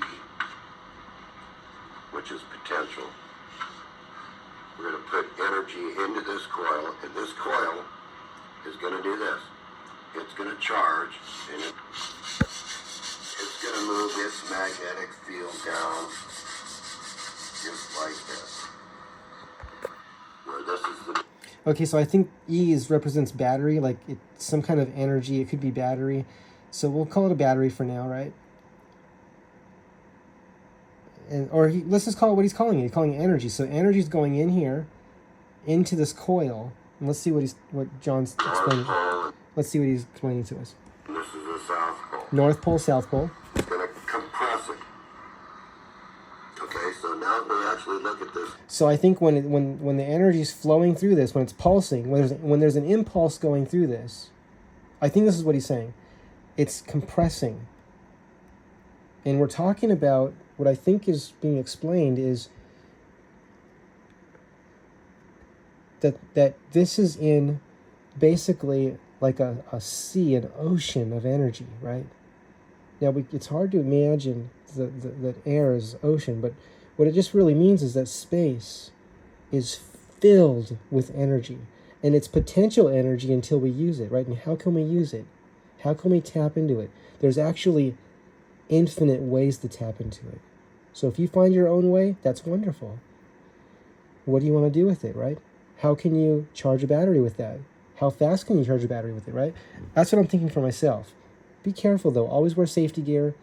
Fully cover your eyes, your face, your body, your whole body.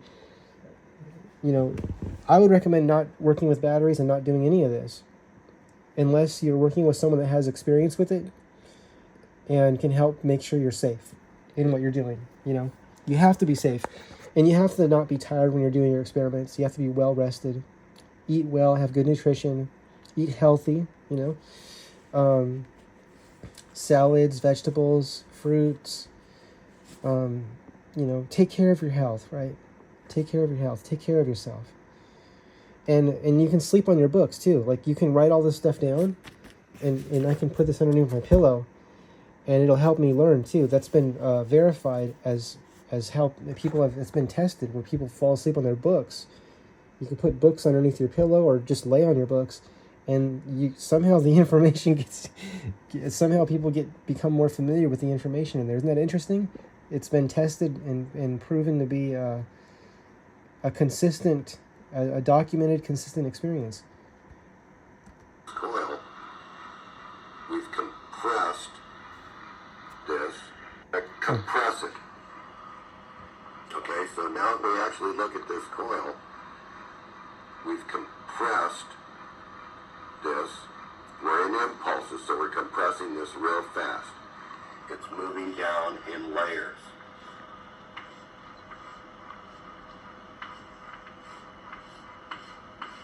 How do you know it's moving down in layers, Well, John? because of the energy output of the coil. Okay. Okay, we know that we're putting it in, it's just dead solid. It's like a permanent magnet. But this is an electromagnet. So with an electromagnet, we can turn the energy off and on, gating negative energy or vacuum energy. What did he just say? Gating, right? Gating it. So the energy is like, it's like going through a gate, right? In. The gate opens, it goes in, closes. Open, in, closes. Right? Gating the energy. That's what I see. That's what I visualize. So the impulse going through this coil is gating the energy. It's pumping from the vacuum into whatever we need, right? Our circuit that we want to charge batteries with. Let's see. That's what I see. That's what I'm understanding and interpreting right now. Let's see what John says next. Are you ready for this? Here we go. This one is stationary. Once charged, this neutral zone, or what they call the blotch wall, is Blotch wall, Bloch, I think. And Bloch is another Nobel Prize winner. Look how many Nobel Prize winners we have in what we're talking about, right? The Bloch wall. Listen to what John Bedini says about this. It's the area between the north and the south on a magnet. actually the input of all the energy. That's Bloch? Yes. Yeah. So let's get this in an expanded view so you can see this. Then we'll go back to the coil and show you how this energy is going to become an energy pump. With a stationary magnet, once you charge this magnet, the north pole stays here and the south pole stays here. But what people don't understand is this is the zero portion of the magnet. There's nothing there. It's the absence of all gravity and everything. So that means the gravitational energy of the magnet is off over here somewhere. Wow, isn't that interesting? John Bedini just said, if I understood correctly, and if I heard him correctly, there's no gravity between the north and south pole of a magnet. There's no gravity, he said. How interesting is that? And I think he said the gravity is over here. What does that mean? What do you hear? What do you see when that's said? Right? Take notes on what you see and hear, and write ideas about what you think could be done with that. Remember, anti-gravity, what we call anti-gravity, which is really creating a gravitational field that repels the Earth's gravitational field. But we use the words anti-gravity just because we're familiar with those words. Just like we call free energy, we know it's not free, but we call it free energy because we mean more efficient energy research, right? I lost my train of thought. It'll come back. Let's proceed. Oh, I was going to say, if we want to create a strong gravitational field to repel Earth's gravitational field, we just rotate magnets. That's it. Rotating magnets. And if we can't get it to lift, what do you think we need? Stronger magnets? Try changing polarity back and forth maybe? Or having all the polarities the same? These are different kind of tests we can do, right? Let's try all the norths facing down, all the souths facing down. Try the different shape. Maybe we can have magnets flat, facing down like a flat on a bowl, and then coming up on the sides like this, right? Up on the sides like a bowl, a big bowl, and spinning that. What happens if we spin that? Now, it has to be safe and it has to be enclosed, because when you spin something really fast and the magnets fly out, which this does happen, these can really hurt people, right? Really, really bad. We don't want to spin magnets ever in unsafe conditions. It has to be enclosed, I would say in like probably 12-inch bulletproof like banks have it. They have it real thick. I don't think it's 12 inches, but it's maybe a couple inches thick. Something like that, right? Or even 2 or 3 of those in thickness, and then start rotating magnets. But when we spin magnets quickly enough, there should be a change in weight, right? My research and studies indicate this, that the weight will change. And the question is, what configuration of the magnets and how many different spins? Let's also talk about that. We know that magnets spinning in space, right? And then also spinning like this, right, is good. That's what John Searle's Searle effect generator is doing, right? It's these magnets rolling around. So you have these spinning magnets, and all that spin creates waves in space, right? It's creating gravity waves, or it's interacting with gravity waves. That's my words. I don't know if that's the accurate way to say it, but we're generating a gravitational field that's repelling the Earth's gravitational field. So I think it'd be fun to have a bicycle that hovers above the ground. We could hover around. Now, I don't need to go flying around all through the sky and stuff, but I think it'd be fun to just push against, I'll say the cement, right? Because the cement, all the molecules that make up the material of the ground, no matter what that material is, it could be dirt or cement or whatever it is, those molecules all have, and there's like millions and billions and trillions of molecules. They're so dense. There's such a great density of molecules, and each and every single one of those molecules has forces there, right? And there's also the forces of space itself.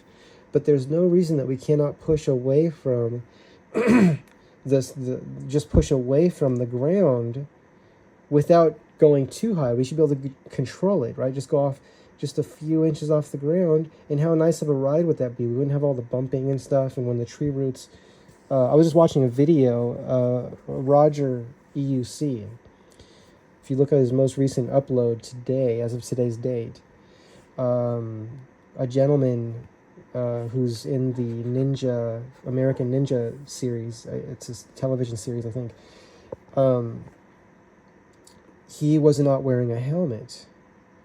Now, there is no way for me to emphasize enough to everyone. When you ride an electric unicycle, it is extremely important to wear a helmet. Extremely important. The gentleman that was riding his EUC recently, this was just recently, this video was just uploaded. I don't know if this happened yesterday or it was very recently when this happened. This gentleman fell, so he was riding on the road, and there was a tree root. I think it was a tree root, but something pushed the cement up in the street, okay? It may have been a root or something. I don't know what caused that cement to go up, but it was up. And it went like this. It was waves, sharp ones, real sharp waves. Now, I've hit these before on a scooter, a bicycle, many things. And I've seen people crash and get really hurt on these kind of bumps, really bad. And this gentleman was hurt bad. It split his forehead open. It just was open. It just opened it up. Okay, it's a big, deep cut. And if we had this technology of being able to, I'll just say, levitate the unicycles over the ground, which is something I would like to experiment with, and I will be experimenting with this, so I'll keep you posted on that.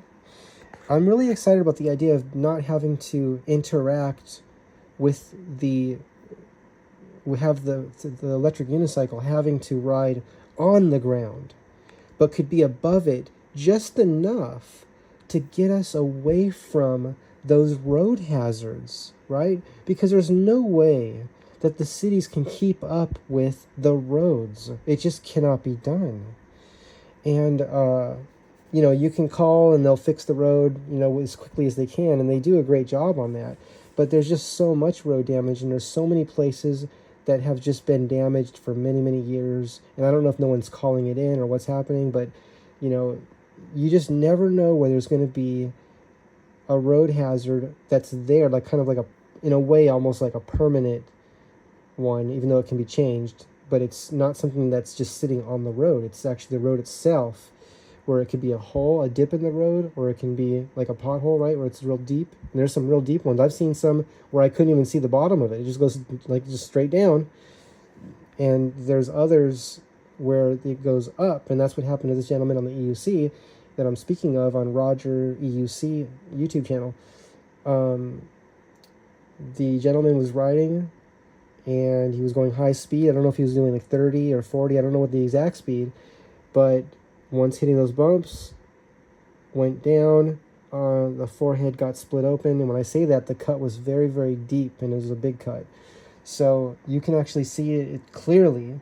I don't know how the crash was not filmed, because the camera seemed to start recording just after the gentleman fell. So he was on the ground, and he was starting to get up, and that's when the camera was rolling as Roger was approaching. But I know that there's other, I think Dawn Champion records as well, but I don't know if she was in front of that person or way too far back. I don't know. I also don't know if they just don't want to show that. I also don't know that. But it sounded like Roger was saying it didn't get recorded. But here's the thing: always wear a helmet. Okay, always wear a helmet. Be safe. If you've talked with people, which I have, you find out that people have broken bones at 10 miles an hour on scooters and bicycles and different things.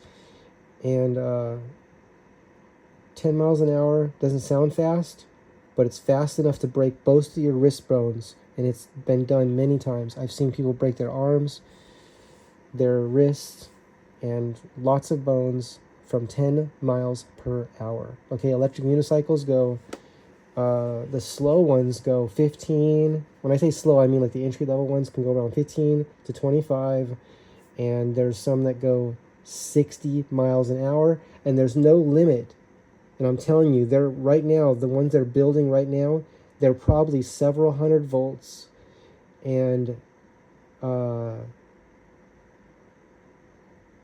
probably have top speeds of around 100 miles per hour, or maybe over that. And I'm just speaking from my own research and study, and just the pattern of how this is all going, like the past, what the experts and professional racers are asking for, and what everyone wants. Everyone wants a wheel that can go fast. And people want to go over 60 on those electric unicycles. They want to be able to do that. Not everywhere, but like on a track, right? They want to be able to go over 60, and they want it to not cut out. That means they have to have bigger batteries, higher voltage, better quality cells, and what else? And the very best electronics, And at this point, the cost is, I think they're going to keep increasing in cost, but people, I think it's there. I think the demand is there. And I think there's enough demand there that even if they cost, $10,000, I think there will be people that will buy those. Right now, you can get really nice ones for around $4,000. You could buy an electric unicycle from nextgenmobility. I don't know if it's .com or .org, but you can look at both of those. James Van Crofton, and there's e-wheels. You always will see e-wheels on Roger EUC's videos. A lot of those videos are, I don't know if it's all of them or just a lot of them, have e-wheels in the corner. So e-wheels is another place that you can buy electric unicycles. Alien Rides. And then if you want other kind of micromobility, there's Voro Motors headquarters. I think that's in Panorama City, Van Nuys area, California. Okay, everyone, let's proceed with this. And let's see what John Bedini is teaching us now. And don't forget, always wear a helmet when you're riding an electric unicycle. I don't want you to get hurt, okay? Let's be safe. Let's be safe. Okay, here we go. And we need to, like I was saying, let's get those unicycles off the ground so we can be safer.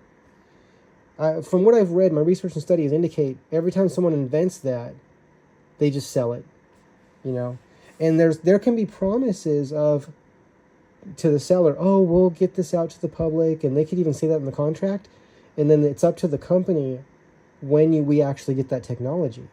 So it doesn't have to come out, it can come out in a couple hundred years. They're allowed to do that. So, apparently, because that's what's been happening, right?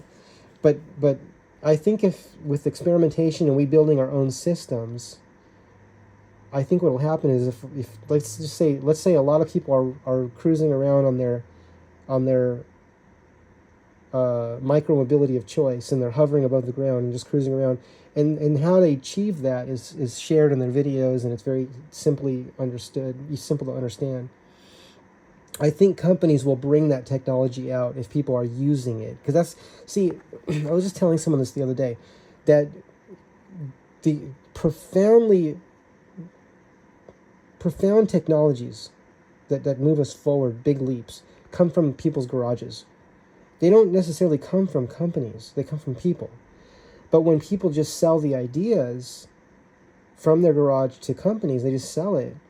It's up to the company when that comes out. Look, we have G batteries is a great example of a solution that we've had for 15 years, independently tested, independently verified, over and over and over again, right? How many hundreds of thousands of times do you have to prove something, if I say it that way, right? What I mean is just showing the evidence and the documentation of success of something working until people say, yeah, we're ready for that now. We're ready for it now, right? Now, everyone says we're ready for it now, but they're not saying, G batteries, we want this now. They're not addressing G batteries. They're just saying, we need faster charging. We need faster charging. We need this. We need this. And they'll talk about a lot of companies that are working on it, like the concept, but not talking about, unless I bring it up, not talking about a company that already achieved it 15 years ago, has won grants, won awards, won everything. You know, everything's in place, and the company's growing. It's big, but nothing's available to the public.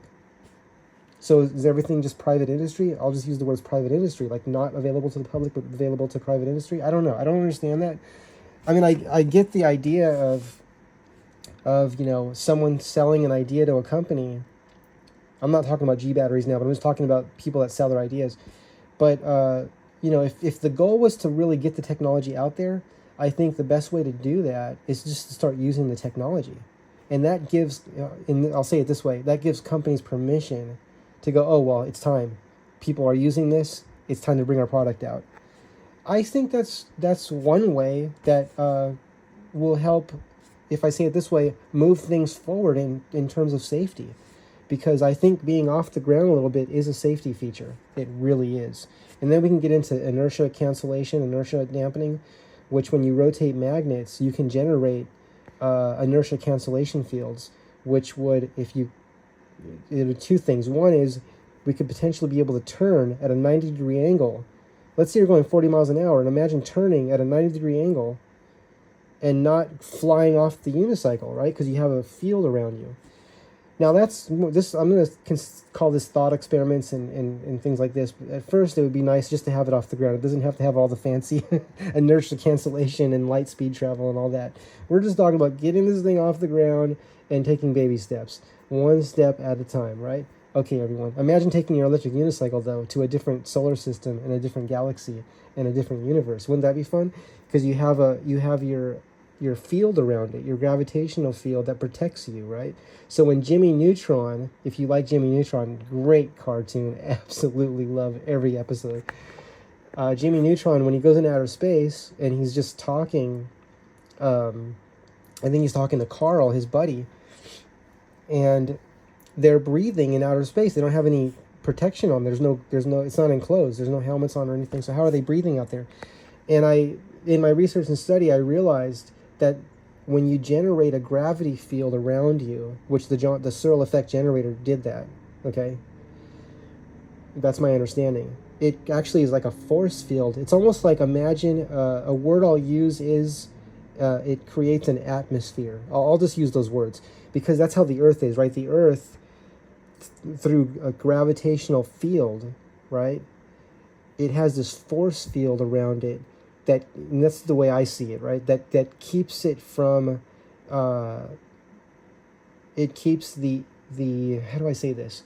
I'm going to say it like this. I'm going to say that it keeps the Earth pressurized, because we are under pressure inside the Earth's atmosphere. We're under 15 pounds per square inch.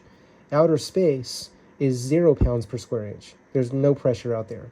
So we're under pressure here, and if we went to outer space, there's no pressure out there, right? So we couldn't live in that environment. There's also no air out there, right? But if you had a gravity field around you that kept your, I'll call it atmosphere, your air, inside there, but you would still need to have a way of keeping fresh oxygen, right? That's separate. But we could bring oxygen tanks and all that. So who knows? Maybe we'll be traveling to different galaxies in our electric unicycles someday soon. Or maybe your kids will be inventing that, right? And then it'll be their choice if they sell it to a company or if they use it and share with all their friends and make YouTube videos and say, this is how we did it. And then everyone starts riding around levitating 2 inches above the ground. And then companies say, okay, we'll bring a technology out because it's already out there, so we'll bring it out. And they might make it sound like they invented it in the first place. Well, if they have old patents, I guess they could say that. Let's proceed. All right, so what's happening is once we charge this magnet, the particles align, the oscillation stays, and what we get is two cones. And the Okay, what did John say? The particles align... No, let me see what he said. particles align, the oscillation stays. The particles align, the oscillation stays. That's what I understood him to say right now. The particles... Let me do it again. Off over here somewhere. All right, so what's happening is Once we charge this magnet, the particles align, the oscillation stays, and what we get is two. The particles align. So he said, once we charge this magnet, so imagine we have a piece of metal, and we charge the magnet, we magnetize it. The particles align sounds to me like he's saying they align to become poles, right? North and south pole, which I understand a magnet to be a polarizing of space. Literally, a polarization. We're polarizing space, right? We're polarizing it, right? Two cones. But what does... As once we charge this magnet, the particles align, the oscillation stays. What does the oscillation stays mean? I wonder. I'm just saying that it is a... I'm just thinking out loud right now. Let's proceed. And what we get is two cones. And the energy enters in this way on each side. Wow. Neat. That's the vacuum energy. So in a permanent magnet, you have a real free energy machine, because this is good. Did you hear that? In a permanent magnet, you have a real free energy machine. And I've heard this throughout my life, that electricity can be extracted directly from a magnet. But what do we need to extract that energy from the magnet, right? What kind of circuit do we need? How do we do it? Tom Bearden had something called the MEG, Motionless Energy Generator, right? And I always thought to myself, why do we need to move anything to flow energy from the environment into our circuit if the universe is already in motion? I mean, everything's already moving. We appear to not be moving, right? I appear to be holding still. But every electron and everything's made up of electrons, right? I'm made up of electrons. Different kinds of electrons. I keep hearing this throughout my life, right? At the most fundamental level, at the smallest level. And who else said that?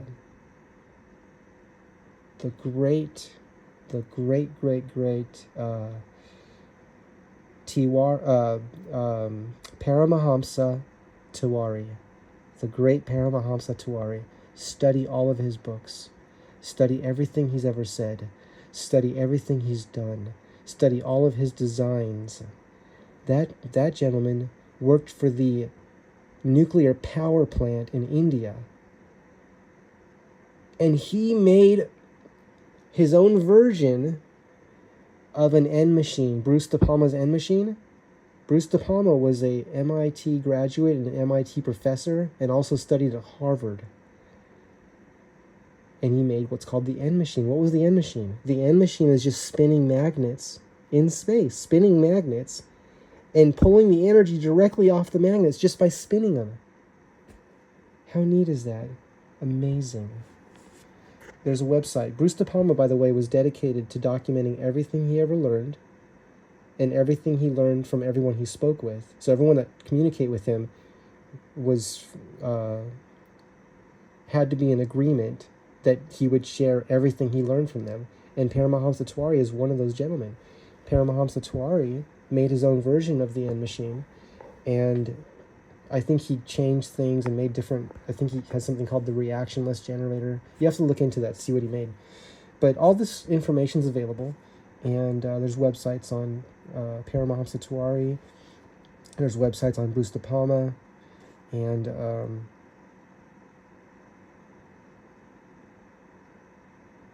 there's always another way, right?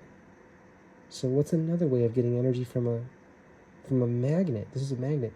So John Bedini is saying that energy is flowing in from the vacuum, right? Now, yeah, people go, oh, there's no energy in the vacuum. I think they're saying that there's only the energy that they've measured in... I don't even know how they're measuring it. But see, here's the thing. When someone says there's no energy there, do you think I'm going to study how they found there to be the energy that they're looking at? Or do you think I'm going to study people that have actually measured the energy and measured very large quantities of energy, such as Richard Feynman, who's a Nobel Prize winner, and Caltech, Pasadena, California? professor for 37 years. This is one of the best schools in the world. Said by many to be the best school in the world, right? But it's definitely one of the best. And Richard Feynman won a Nobel Prize and taught at Caltech for 37 years. So then people try to say, well, that's not what he meant. He didn't mean real energy that we can do anything with. Why do you think he said the example to boil all the Earth's oceans? He wants us to visualize the energy that is there, okay? So people can try to what's called reframing, where you take a fact of history and you put it in a different box. You go, well, let's take it out of Richard Feynman's box, because Richard Feynman's like, oh, you guys can use this energy. It's there. And we already use it, right? We already use it. It powers all the power plants, is pumping energy from this energy that Richard Feynman and John Wheeler were talking about, and Paramahansa Tiwari were talking about, and Thomas Bearden was talking about, and millions of other researchers and Nobel Prize winners. I mean, many Nobel Prize winners as well. And people will say, oh, well, they'll take it out of the box and they'll say, well, okay, here's the energy. Yeah, there's energy there, but you know what? We can't use it. And they put it in this other box and the box is labeled, cannot be used ever, ever, ever, right? And it just says it all over the box. It's repeating it, right? And then it even says handle with care on the outside. It also says do not touch, do not open, do not look here, and put it somewhere where we'll never see it, right? That's what it feels like, right? It's like, no. That's in the wrong box. Put it back where Richard put it. There's a reason he put it there, okay? Thank you very much. Let's proceed. For your life, it stays stationary. But it's the vacuum back energy. up. So in a permanent magnet, you have a real free energy machine. Because this is good for your life, it stays stationary. But it doesn't bias anything, because we don't have a mechanism right at this point in time to tap this input from both. Now, when he says this, I think he just is encouraging people to try something new, because Thomas Bearden made the motionless energy generator, MEG, but maybe John's talking about something different. Maybe I'm just not seeing it yet. I think he's saying there's something here that we haven't accessed yet, right? We're not using this yet. There's something more than Tom Bearden has done, more than John Searle has done, more and also different.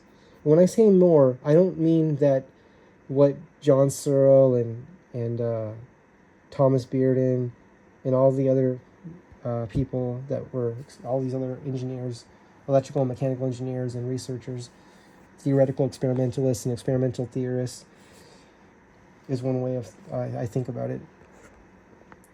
It's not that they haven't done this yet, maybe, but rather, I don't know, maybe he's just saying there's something more. Keep looking, keep trying new things. I think that's what he's saying here. He's trying to encourage, go there, right? Go there, everyone. Look, I'm showing you something. John Bedini's not going to show us something that is not of great significance. Know that. Everything he says has immense significance. It's for us to experiment without end, and without end to variety. How many different ways can we do it, right? How many different ways? Directions. In time to tap this input from both directions. This is the energy of the universe entering this magnet, because it stays permanent. It stays in a perpetual state of magnetism. So it is a free energy machine that's sticking to your refrigerator. Now, He said it is a free energy machine sticking to your refrigerator. Okay, everyone, we're way past the 15 minutes. We were only supposed to go to 15 minutes only because that's what everyone says to do. So I'm just letting you know this is a little bit extra, but it's not what everyone's saying to look at, okay? So I couldn't help but to let you see this, to show this to you as well, because everything he says is interesting to me, and it's hard for me to stop this video. I want to just keep going, but I want you to watch this on your own, okay? Watch this on your own. Everything John Bedini teaches is absolutely amazing to me, and I just feel inspired by every word he says, and I'm inspired by experimentation, so I'll keep experimenting, I'll keep making videos, and you know what? I'll see you soon in the next video. Everyone, I'm going to stop the video here. If you want to proceed from here, just go to 17 minutes and 44 seconds in video number 7. Back to the coil. I don't see the title anymore.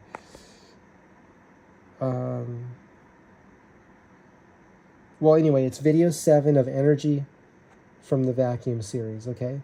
You can look on YouTube, type in Energy from the Vacuum, and you'll see the series. Go to the 7 video, it's number 7 video, and it has a 7 on it. And watch the first 15 minutes. And then if you want to watch the whole series, you can watch the whole series. But I'm told by everyone says the same thing. Joseph, the first 15 minutes of video number 7. Everyone says that. There was no one that didn't say that. Every single person that I've spoken with that knows more than me about this says watch video 7, the first 15 minutes. It's amazing when everyone tells you the same thing, and I'm talking about people that don't know each other at all, and they're all saying the same thing. What would you do? Would you watch the first 15 minutes? And would you try to replicate what you see? Well, is that what I did? No, I changed it, and I'm going to do some experimentation. But I'm not forgetting what I saw here, and as I said before, I may build that system as well, and I'd like to someday. But I'm just seeing, I want to see what I have here. See, and that's what I think, what I'm really saying here is that I think I have motors, right? And I have a speed control, and now I have a coil that Robert gave me, an induction coil, that I traded Robert. I collect non-working electronics, and then Robert likes fixing things, so I can trade him electronics that I collect that don't work, and I can trade Robert those things for things that I need, like the induction coil. The only thing is that, as you probably saw in his office is filled from the floor to the ceiling with computers and electronics and things. Anyway, everyone, I want to say to you, thank you for being here. Thank you for being the best version of yourself. Thank you for your happiness. Thank you for your curiosity. Thank you for your openness. Thank you for your consideration of the ideas of, rather than looking at things as impossible, looking at things as, and this is a consideration, my request to you is to consider this, looking at things as there's always another way. Never, never, never give up. And collaboration is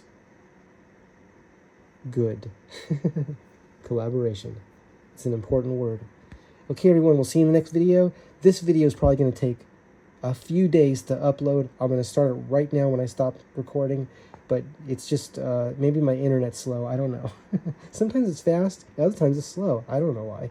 Okay, everyone, see you in the next video. In fact, you're going to see my next video probably in a few minutes, and this one may take a day or two. Okay, see you soon. Bye-bye.